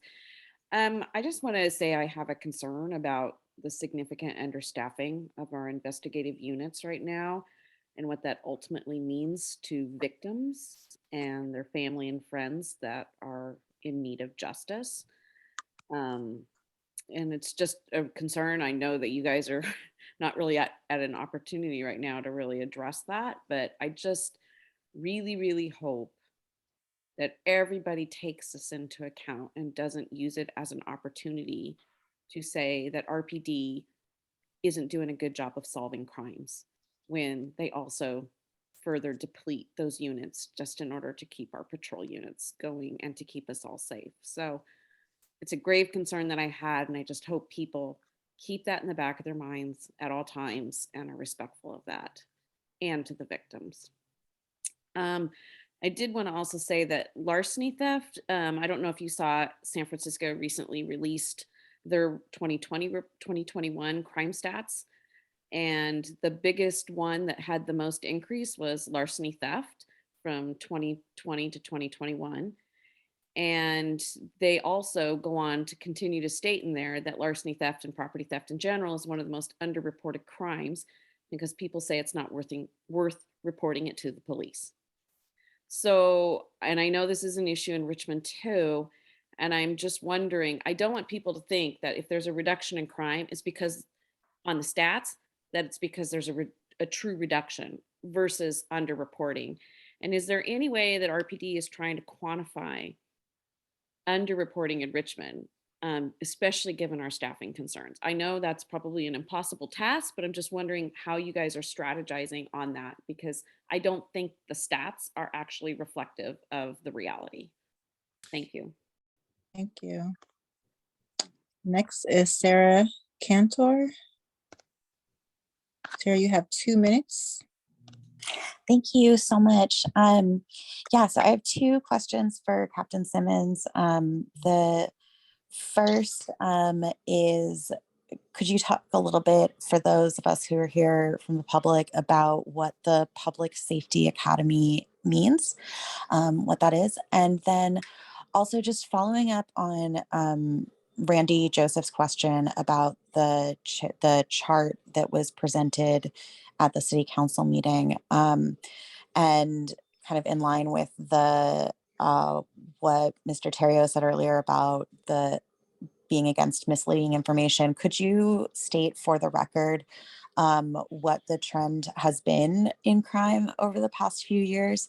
And then also when you are meeting, like, I think that for the future, it's important that not just that be fixed, but that like the misleading impression it gave be acknowledged, and just be like, hey, we did this wrong. Sorry, here's the right chart, would go a long way. Thank you. Thank you. We have Mr. Hendler next. Cordell, you have 2 minutes. And start. Okay, I'll stay. Okay. So good evening, Chair Joseph, commissioners. Thank you, Captain Simmons, for that presentation. And those are and the last speaker took some of my questions. So what is it? What is Public Safety Academy and that type of thing? So she took my questions. So that's all I have to say, and I'll save my comments for new business. Thank you. Thank you. Do you want to clarify? Oh, sorry. No, I was just saying more. I'm sorry. Go ahead. Okay. Can we clarify the Public Safety Academies for the public? Yeah, certainly. So the Community Safety Academy is an opportunity for both folks in the community and members of the Richmond Police Department to kind of come together and really have an inside look at how everything within the police department works, and it's broken down to patrol functions, to the history and philosophy of the police department, to how our community engagement philosophies are developed and deployed, how our personnel are developed and deployed, how training is thought through, and what training comes from the state and what training comes internally, and how we integrate that in with the officers. And even some of the training is not just integrated with the officers, but it's folks in the community and RPD officers. They're training together on certain things around implicit bias and mental health and different things of that nature, all the way to bringing down the various investigative units and really giving an inside look on how these units operate and what crimes they look at and how they do it, and how it correlates with what goes on at the district attorney's office. We actually bring in the district attorney's office. They talk about how filing decisions get made, how court procedures happen. There's even opportunity to go on actually it's a requirement as part of the course. You go on ride-alongs with officers. I believe it was 2 ride-alongs on 2 different shifts, so you can kind of see how things are different at different times during the day throughout the city. There's force-on-force scenarios where you get a kind of a taste of what it's like to have to make certain split-second decisions and choose the proper force option. There's policy. There's a whole review of the policy and how policy is implemented and how officers are required to use policy in the field.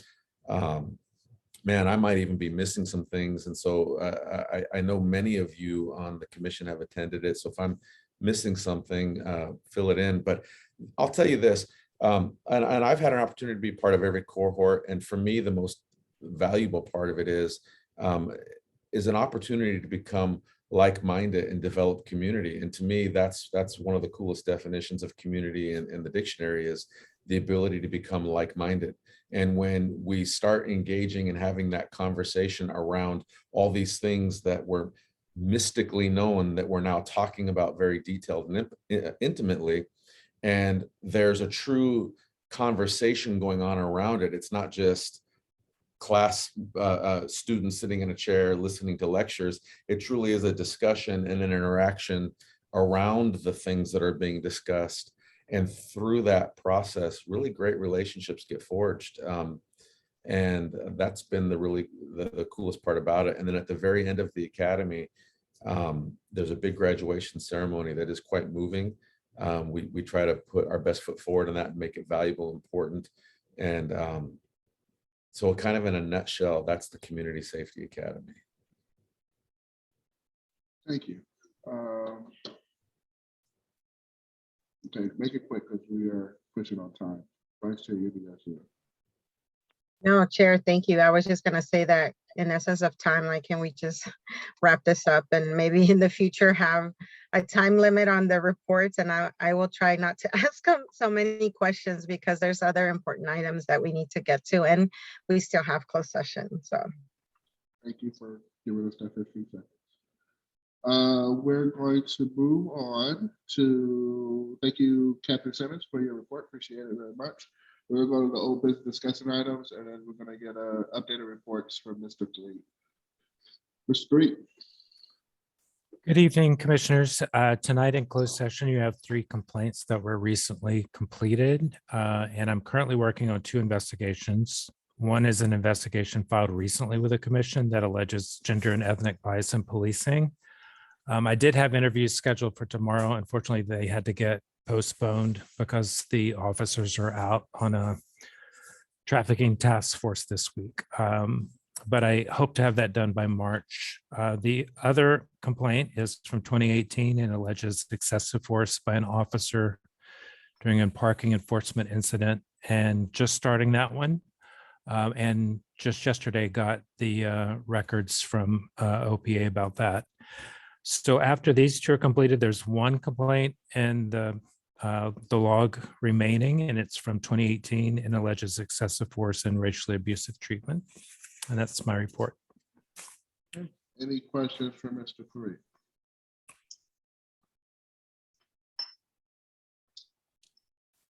No. Apparently, I missed somebody for public comment. I did not see the hand until after that I saw. So I'm going to allow this public comment to go and say, I'm sorry. And let this another person go. Go ahead, Dominic. Hold on, I missed 2 of those. Sorry. Oh, it's Sarah. Okay.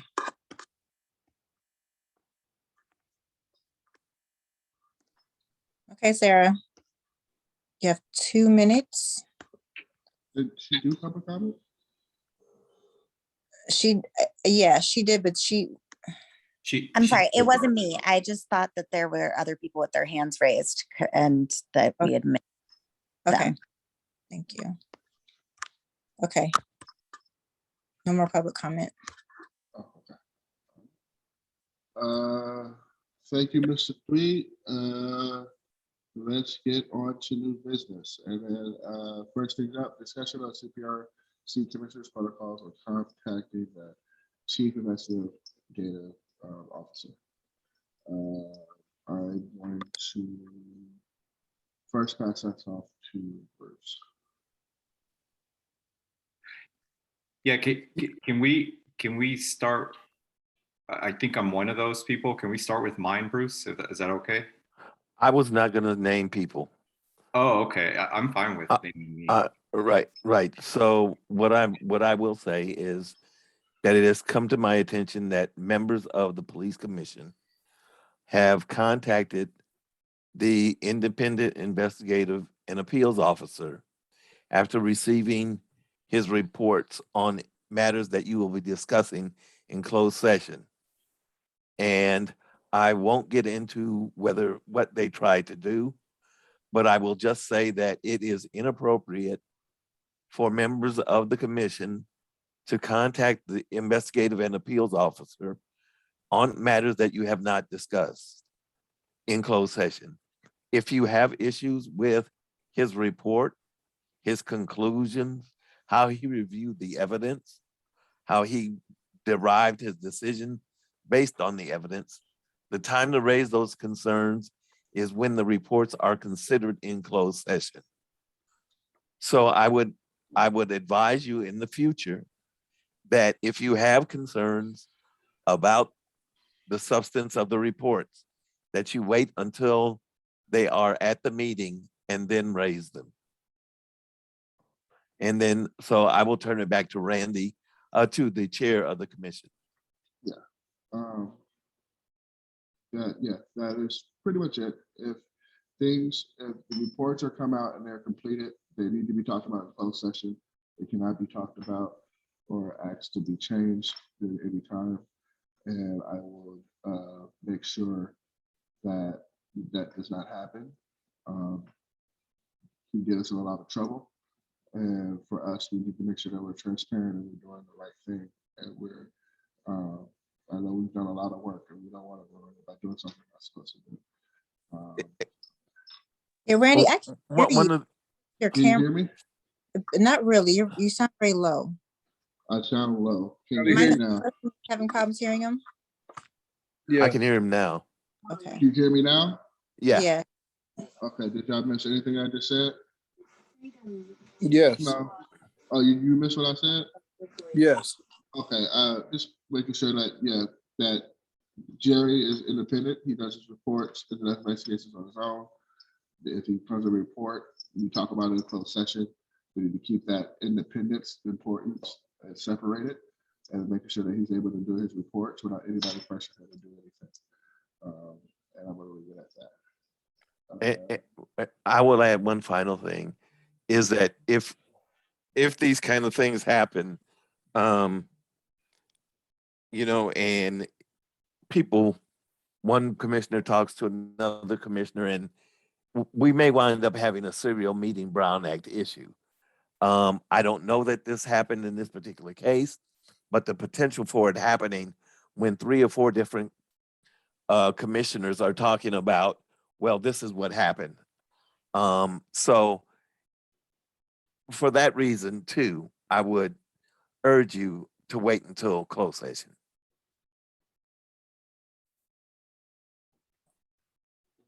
Thank you. If you can hear me, go ahead, Commissioner Oscar Garcia. I think my headphones died. We can hear you, Randy, or Commissioner Joseph. So I've been in the commission, I think 6 or 7 years now. And I definitely agree with everything Bruce said, but I do think that some processes that were in place with prior investigators somehow didn't get relayed or have changed since Jerry joined. And so our investigator, Jerry, 3.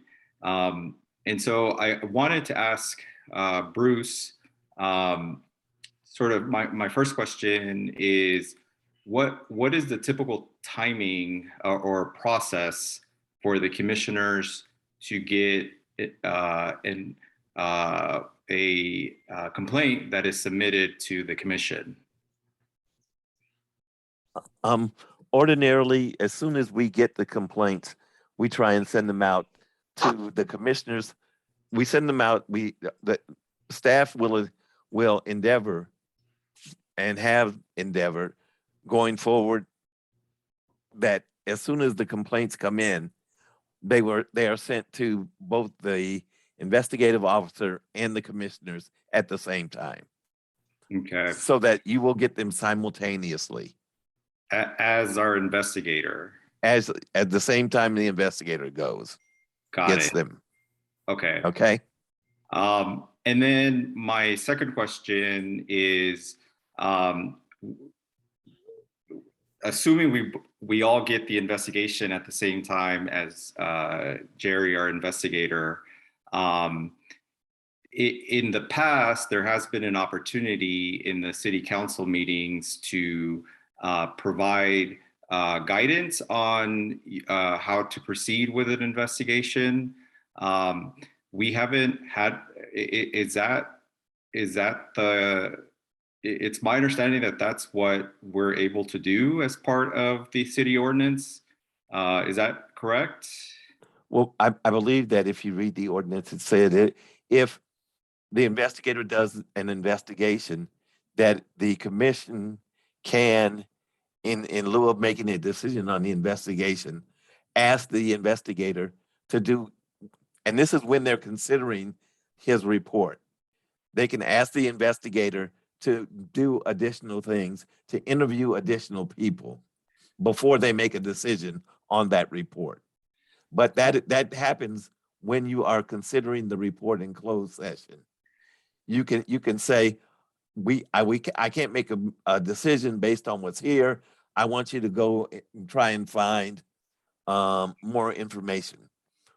And I hate to beat this. Well, I'm not going to say beat a dead horse. I'll just use the PD Perez case as an example. When Lucky first came to you with a report, he said that he had tried to find several witnesses and they hadn't responded. And the commission asked him to go out and make additional efforts to try and find those people and interview them. That's the input that you can offer to the investigator when you are considering his report. Yeah, and so it's what you just described, being able to provide, input as he's compiling or after he's compiled his report, that I think that process is a change from before. Whereas, before we were able to say, this complaint about a speeding ticket, don't worry about it. Let's just let the person know it's not in our purview. So I just wanted to make sure that that was reflected in the record. And I think some of the commissioners who have been here for a longer time do recall that. And so I just wanted to make sure that folks were aware that there has been a change in process that wasn't, at least not communicated to me, that folks need to be aware of so that, going forward, there isn't any confusion. But I'm 100% clear that Jerry will be doing his investigations and his reports. And I certainly respected that. And I want to make sure that all the commissioners are clear on that, because I certainly wasn't clear 100% on that. So thank you for that.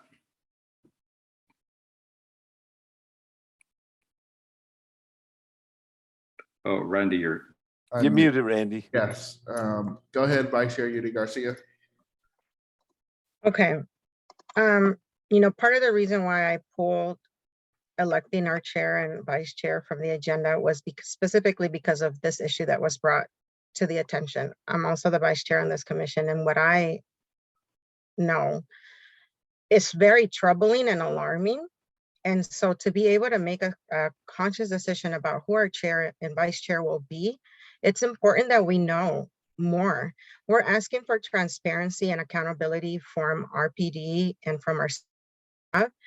We also owe it to our community to, as a commission, be transparent.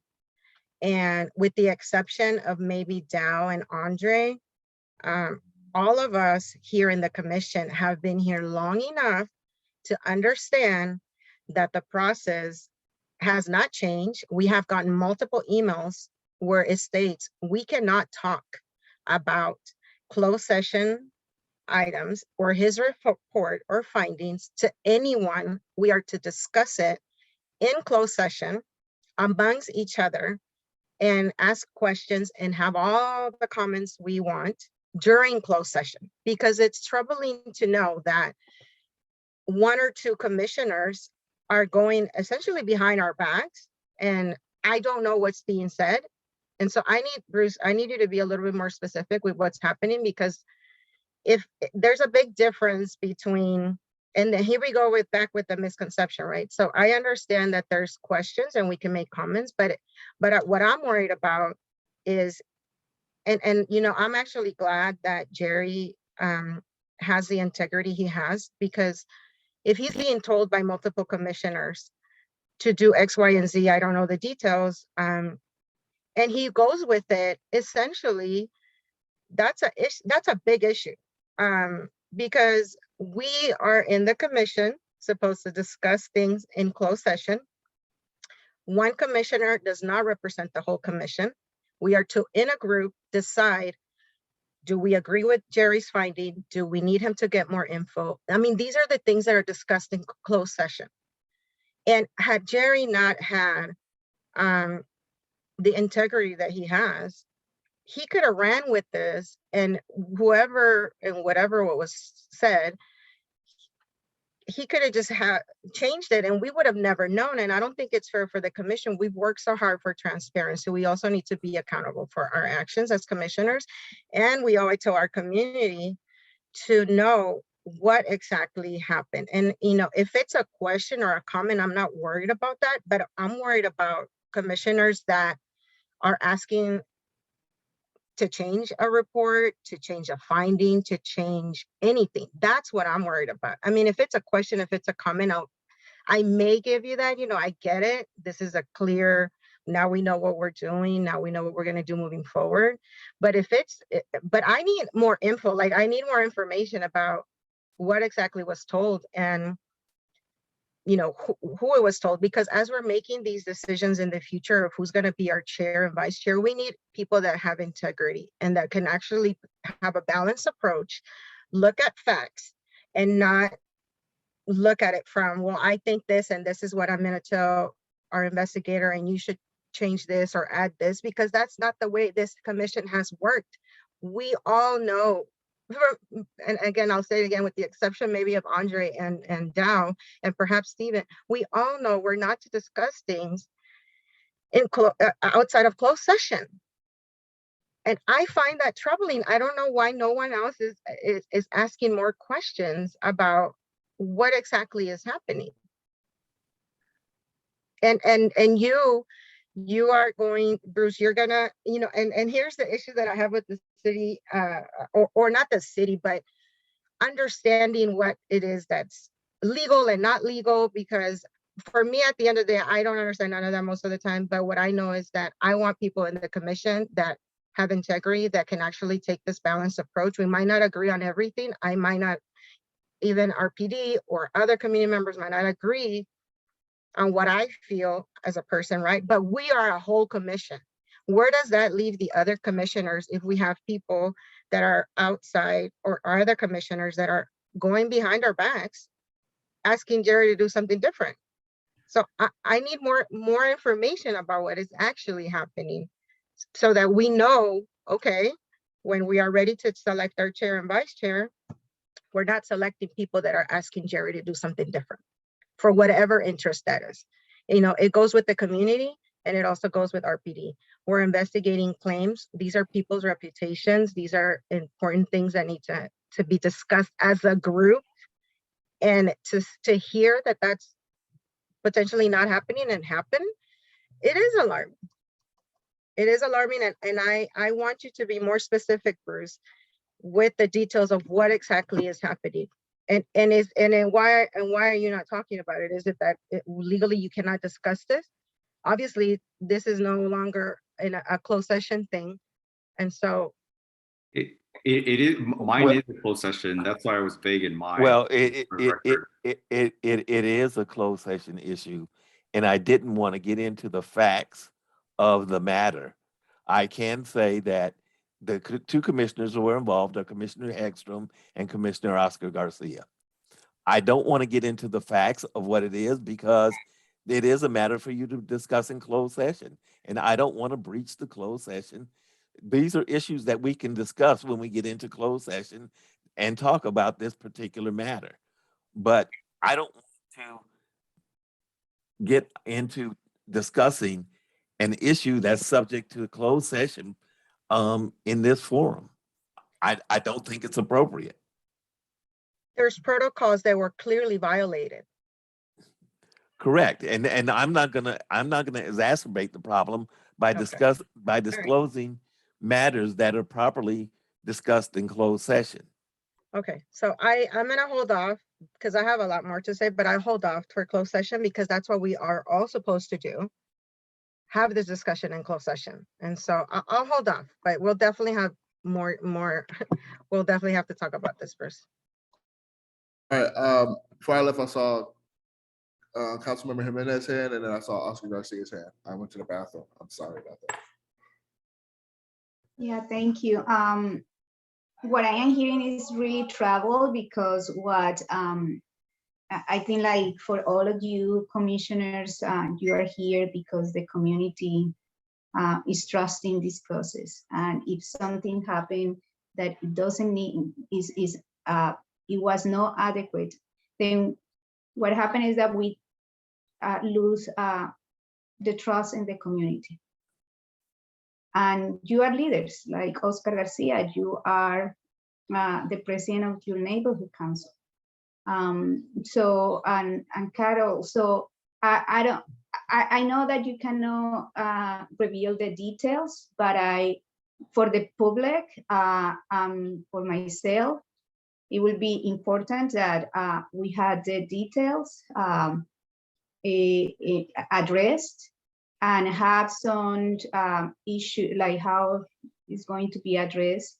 I think we cannot put this in the public and discuss in a kind of like really vague way, and then the people who are listening here or can be watching this after don't get the full information. And the problem there is that if we don't have that information, then we might lose the trust in the community and the whole process here. So yeah, that is just my comment. I understand that sometimes, like, these are things that needs to be discussed in closed session, but the things that can be discussed in closed session is what are the action, like what you are also, maybe the closed session is about the particular cases that cannot discuss, but in general, what happened is important to get that information. Thank you, Councilmember Jimenez. Commissioner Oscar Garcia, then Ben Terrio.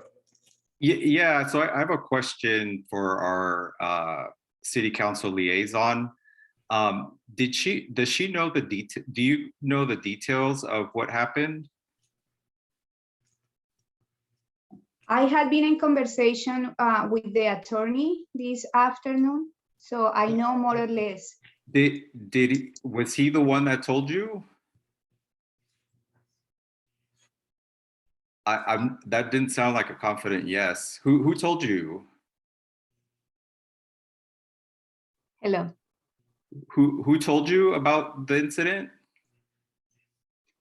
I had been hearing it from Bruce and Heather McLaughlin. And no one else?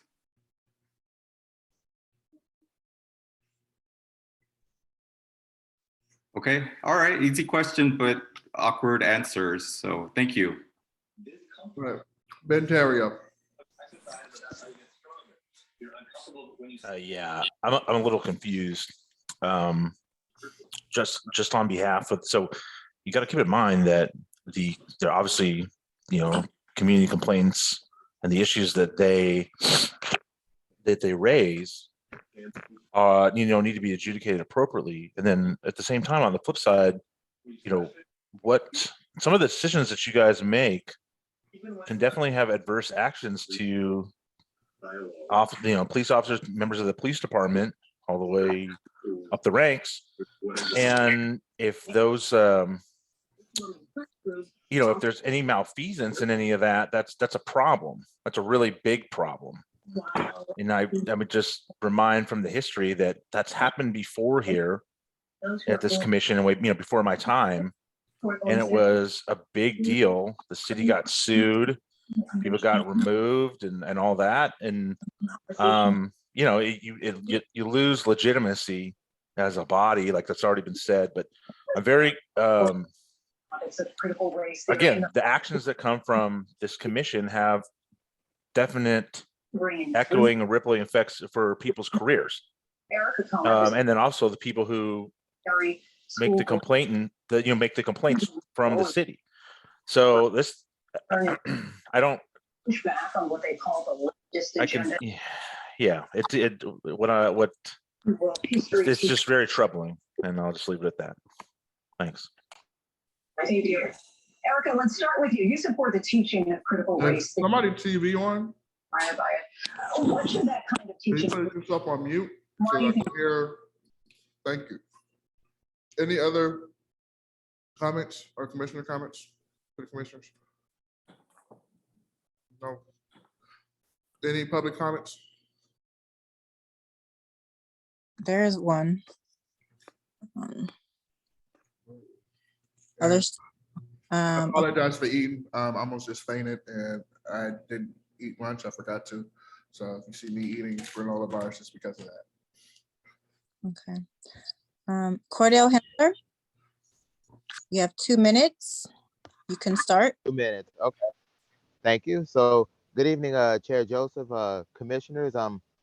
I've been hearing some of what's being discussed, because I kind of agree with Bruce on this, because like if you ask the investigative officer to do some or any of his reports, it's like it should be in closed session, not in the open session. Just save that for when you get into closed session. So, and then as Ben stated, the city has got sued over matters, and I said, okay, because it did say in the Brown Act handbook, it says that that there are legal penalties that goes with that, and I'm like, okay, so the city gonna get sued once again, and I said because I would say the comments, so when you go into closed session on these cases, so I'll just leave it at that, and hopefully that we will learn something from this. Thank you, Cordell. Okay, next we have, agree. I'm sorry. Okay, No, I next, just said I agree with him. okay, next we have Mauricio Cantu. You have 2 minutes, go ahead. Oh, I'm sorry, did not give her, oh, a lot of talk. Sorry about that. Mauricio, you can start now. Sorry about that. Hi, can you hear me now?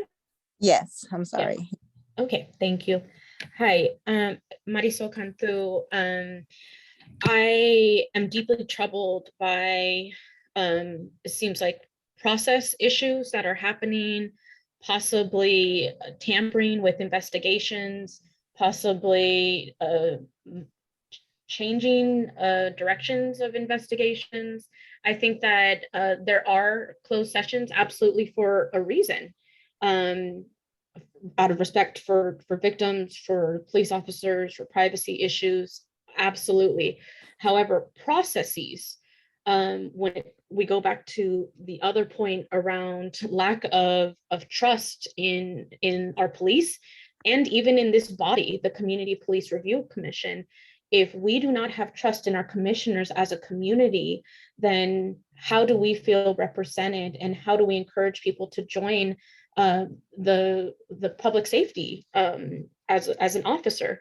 And so I hope that there is nothing going on in regards to investigations that would need the city attorneys to contact city council members, that would put the community on alert. I don't know anything about the case, but it is very concerning as a community member to just hear that there is, or that was something going on. It seems like behind closed doors, which is, again, for the whole entire police department's sake, not the way to be transparent. So I yield my time. Okay, thank you. Next we have Sarah Cantor. Sarah, you have 2 minutes. Go ahead. Yeah, thank you. Want to just echo what has already been said, and specifically what Claudia was bringing up about like looping back around to this, having accountability to the community on this issue, knowing that we don't get to know the specifics of what happened, but we know that a violation has occurred. And as the public, I think we deserve to know what the end result of that is, what consequences there are, and what the determination is. And I'm confused about kind of why that conversation would happen in the context of the conversation about the case. It seems like that's something that should be investigated independently. Like it's not up to the CPRC whether what they did is illegal, or worthy of being kicked off of the commission, but I think that it needs to be investigated. So that's my comment. Thank you. Thank you. Any more public comment?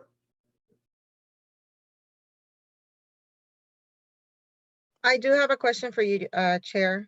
Yes. I'm not understanding why was this even put on the agenda to discuss if we're told that we can't even talk about this? And this was your item, so. Yeah, it was to talk about processes about how to contact the chief investigative officer. It wasn't per se to highlight individual things. It was to talk about what we need to do when we talk to the investigative officer. And that's why I put it on the agenda, so that all commissioners will know how to have that conversation. You know, it just half answers aren't helpful for any of us, the That's community or any, and this is what it feels like. And I'm gonna stop because maybe I'm overreacting, but this seems troubling. And since I can't say anything because I'll get, I'm gonna stop, but okay. Okay. Councilmember Jimenez. Yeah, I hope that you talk about this in closed session. Just for the records, I don't know any details of the cases. I just know the action of the two individuals. So I don't know anything about the cases because this is closed session and it's for you. But I think just as a liaison, I take these issues serious. Because you are here to represent the community and the police department, and to make sure that we have police accountability and that community can trust to put their cases, their lives here. And if I am hearing that commissioners are trying to shift the results or to send different message to the investigator, these present a problem. And I think it's not just about talking about the processes. This is about the values and the ethics that you have to have in doing this. And it's the same thing with me. I cannot go around and say, hey, Bruce, I push him to do one thing when the whole city council hasn't agreed to. And it's not about processes, it's about our own ethics. And so I will be looking at this more closely, talking to the city attorneys, and see what are the next steps and procedures for this. Thank you. Thank you. Anybody else? Oh. Going to move to somebody's hands up. I did not see that. Did somebody say No, I was that? just kind of saying, can we just kind of like move on? I'm about to do that. I wanted to, the next one is a discussion and vote to add that RPD reports all use of force that results in a hospitalization to the CPRC within 48 hours. I know for the interest of time, I do want to have the discussion, but it's already 9:20 p.m. and I'm figuring closed session is going to take a little while. I was wondering if I can push this to next month. My motion is to push item 2 till next month in the interest of time. I'll second that for the interest of time. Can we get a roll call? Yes, sir. Commissioner, or I'm sorry, Chair Joseph, Yes. Vice Chair Garcia, Yes. Commissioner Tunis, Yes. Commissioner Jackson, Yes. Commissioner Hedstrom, Yes. Commissioner Jones, Commissioner Lacy, Yes. Commissioner Oscar Garcia, Yes. and Commissioner Diego Garcia. Absolutely. Thank Uh, you for that. okay. Oh, sorry. No, you're fine. Go ahead. Thank you for that, and I promise it will be on the next month's agenda. Just the time. We're going to receive to new business number 3, review and approve public summary for case 2018-2 for Carrasco, and that's Mr. 3. Good evening again. This is the case from last month that the commission decided, and the public summary's been before you for review. I did want to note that there is a typo, a misspelling in it that should be corrected, which I can get to the administrator. In the second paragraph where it says ordered her on the gurney, it's spelled O-W-N, it should be spelled O-N, and I will get that correction to her. Otherwise, I'm happy to answer any questions. Any questions about the report? I make a motion to receive the report. I have a question before we do that, if it's okay. Okay, yes, go ahead. So As long, whoa. Oh. As long as you don't get into the substance of the discussion, you can discuss whether the report is accurate. But because it's well, go ahead and ask your question, Yanni. you won't be disappointed, Bruce. I think I know what I need to ask. I just wanted to make sure, since this is a public summary, right? Correct. How long will it take, or what's the timeline for this to be posted on our website so our community members can see what we decided and what we all agreed as a commission on this particular case? You'll need to ask the administrator. Okay. So am I allowed to share the finding or the report, or does this need to go through the city to get uploaded to our website, as it's getting worked on, or how is that going to work? Once you pass it and it's corrected, so the motion should be to accept it as corrected by the investigative officer. Once that's done and we get a corrected copy, it will be immediately put up on the city's website. Okay. So I move to accept the report with the corrections as noted from Jerry.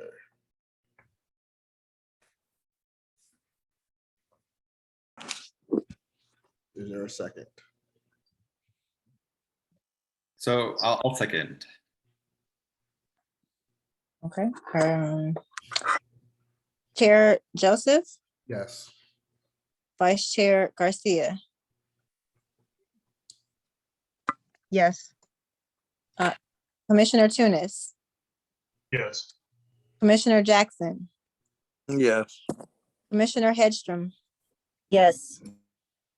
Commissioner Jones, Commissioner Lacy, Yes. Commissioner Oscar Garcia. So I'm abstaining because I was absent in our last meeting, so I abstain. Okay, noted. Commissioner Diego Garcia. Yes. Okay. Passes. That's to receive, and then I have to do one to approve it, correct?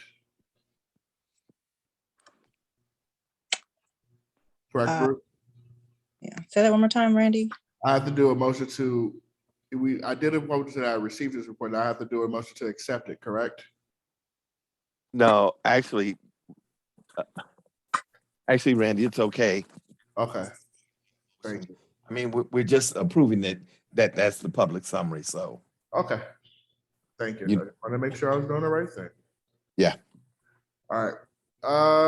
So next on the list is open forum before closed session. This is time for any body in the audience that want to make a public comment before we go into closed session. You have any public comment? I see one hand. Get them on it here. Where? I don't see anybody's. I don't, Ben.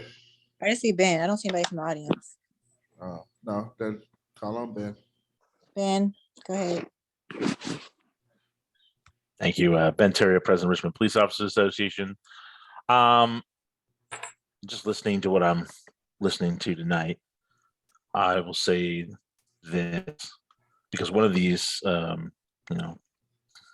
at the agenda, one of these cases is a appeal of a case that's already been adjudicated by the OPA, and that was unfounded. So I'm curious about that one, and I guess there's two others. If this has to do with one of those, and I will just say this, and it is extremely important that the decisions that are made in these executive sessions are done appropriately and with tenacity to fully understand the facts that are presented. So I'll just leave you with that, and I think maybe we'll have to pay attention, a lot more attention to to some of these reports and issues that are coming out, and then when they're completed, they get sent to the police chief for response. And if there's some discrepancies there, or if we find out there's some discrepancies in how these things are being adjudicated, then we're going to have to take care of that, because that just can't stand if that's happening. And I'll just leave it at that. Thank you. Any more public comment? Seeing none, we are adjourning this part of the session, open session. We're going to, commissioners need to go use the second to go to closed session. And at this point that we are adjourned for the time being. See commissioners in closed session.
I seem to have lost a few people.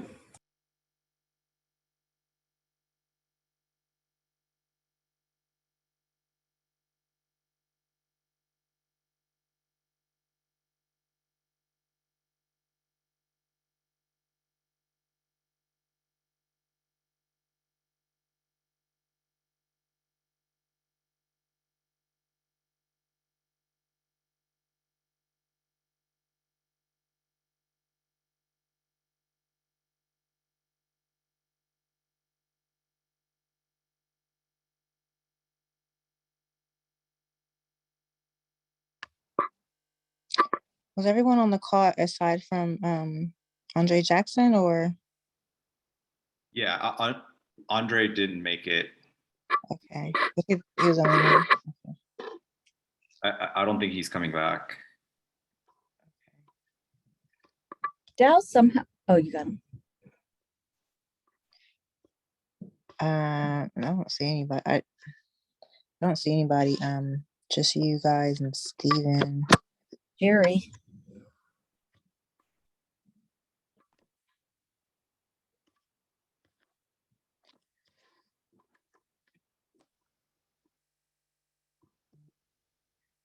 We know Randy's not coming back. Yenny's going to chair the rest of the meeting. Okay. We gotta wait for Bruce though, right? He has to report out.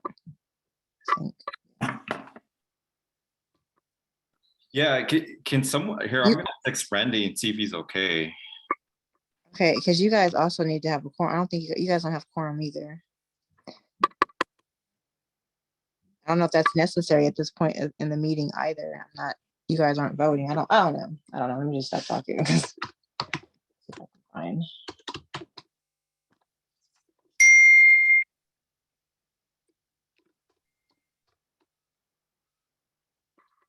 Okay, I'm getting a phone call. I'm gonna answer right back.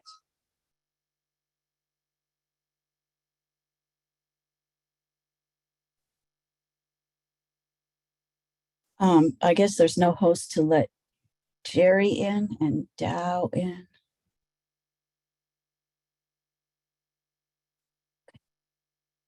What do you need? Richard, we need Dow to let in Dow and our investigator, Jerry 3. They're in the attendees list. Okay, Can you put I'm them on in. the counter list, please? Thank you. No problem. And I will be finishing up our meeting. Our chair had to leave. He's not feeling well, so I believe we can continue. Well, no. Where is Diego? And Andre? What about Bruce? He's the one who needs to give the and right. Okay, Bruce is on his way back. I just have to send the link to him again. He's having issues.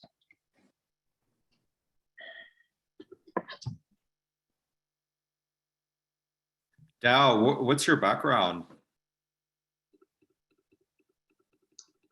It's Porto, Portugal.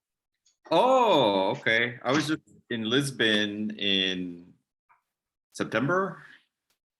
This is from 16. Went there on my 50th birthday. Nice. Now we know how old you are. No, I'm just kidding.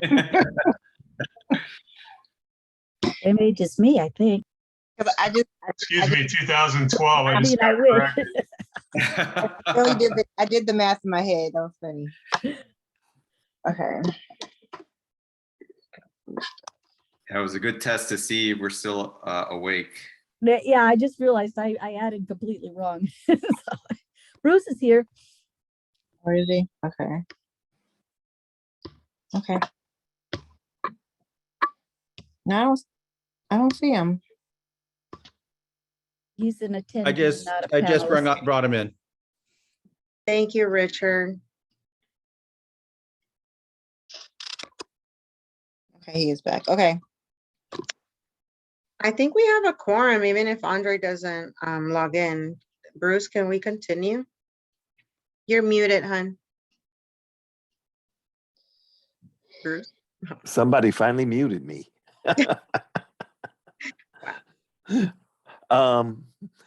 So we've come back from closed session, and we're at the point of the meeting where it's time for me to report out any final decisions made in closed session, and I can report out that there were no final decisions made in closed session. The complaints that were scheduled for tonight will be continued to next month's meeting. Thank you. Okay, so moving on to report of subcommittees. Any commissioner wants to report?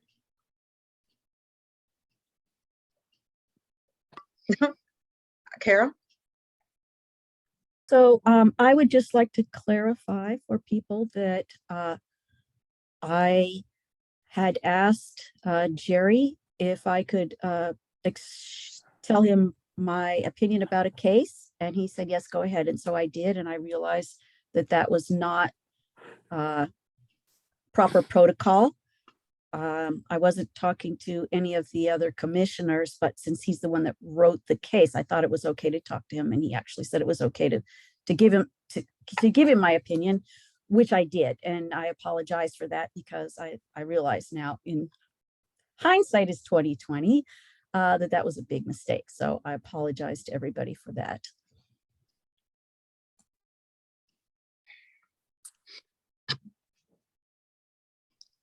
Anyone else? Should I say something too? Where am I? Sorry. So there also was some confusion on processes around a very sensitive complaint that the commission got. And just based on the timing of a few things, I provided additional context, and I now know that the procedure is to go through either Bruce and or during closed session. And I by no means provided or requested anything change. I just provided additional context on knowledge I had on this very sensitive investigation. And so I do want to apologize for anyone who may have construed that as me trying to affect or change, the results. That by no means was my goal, and I respect the work of this commission, its purpose, and I definitely benefited, and hopefully others too, from just understanding, learning from this situation.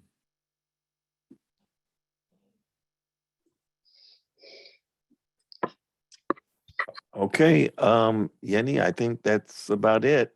Can I share something really quickly? I just want to apologize. I did get the shot spotter report late last night, and it was in my email, and I did not see it. So I'm getting ready to send that to you all right now. Okay. Thank you, Dominic. You've been doing a great job, so I really do appreciate it. Anyone else have a report before we continue? Okay, hearing none. Oscar, Carol, I know that I hear what you're saying, and I appreciate it. And this is something that we'll have to continue to work on. So if no one else has anything else to say, this meeting is adjourned at 10:54 p.m. Thank you, everyone. Have a good night. Good night. Good night.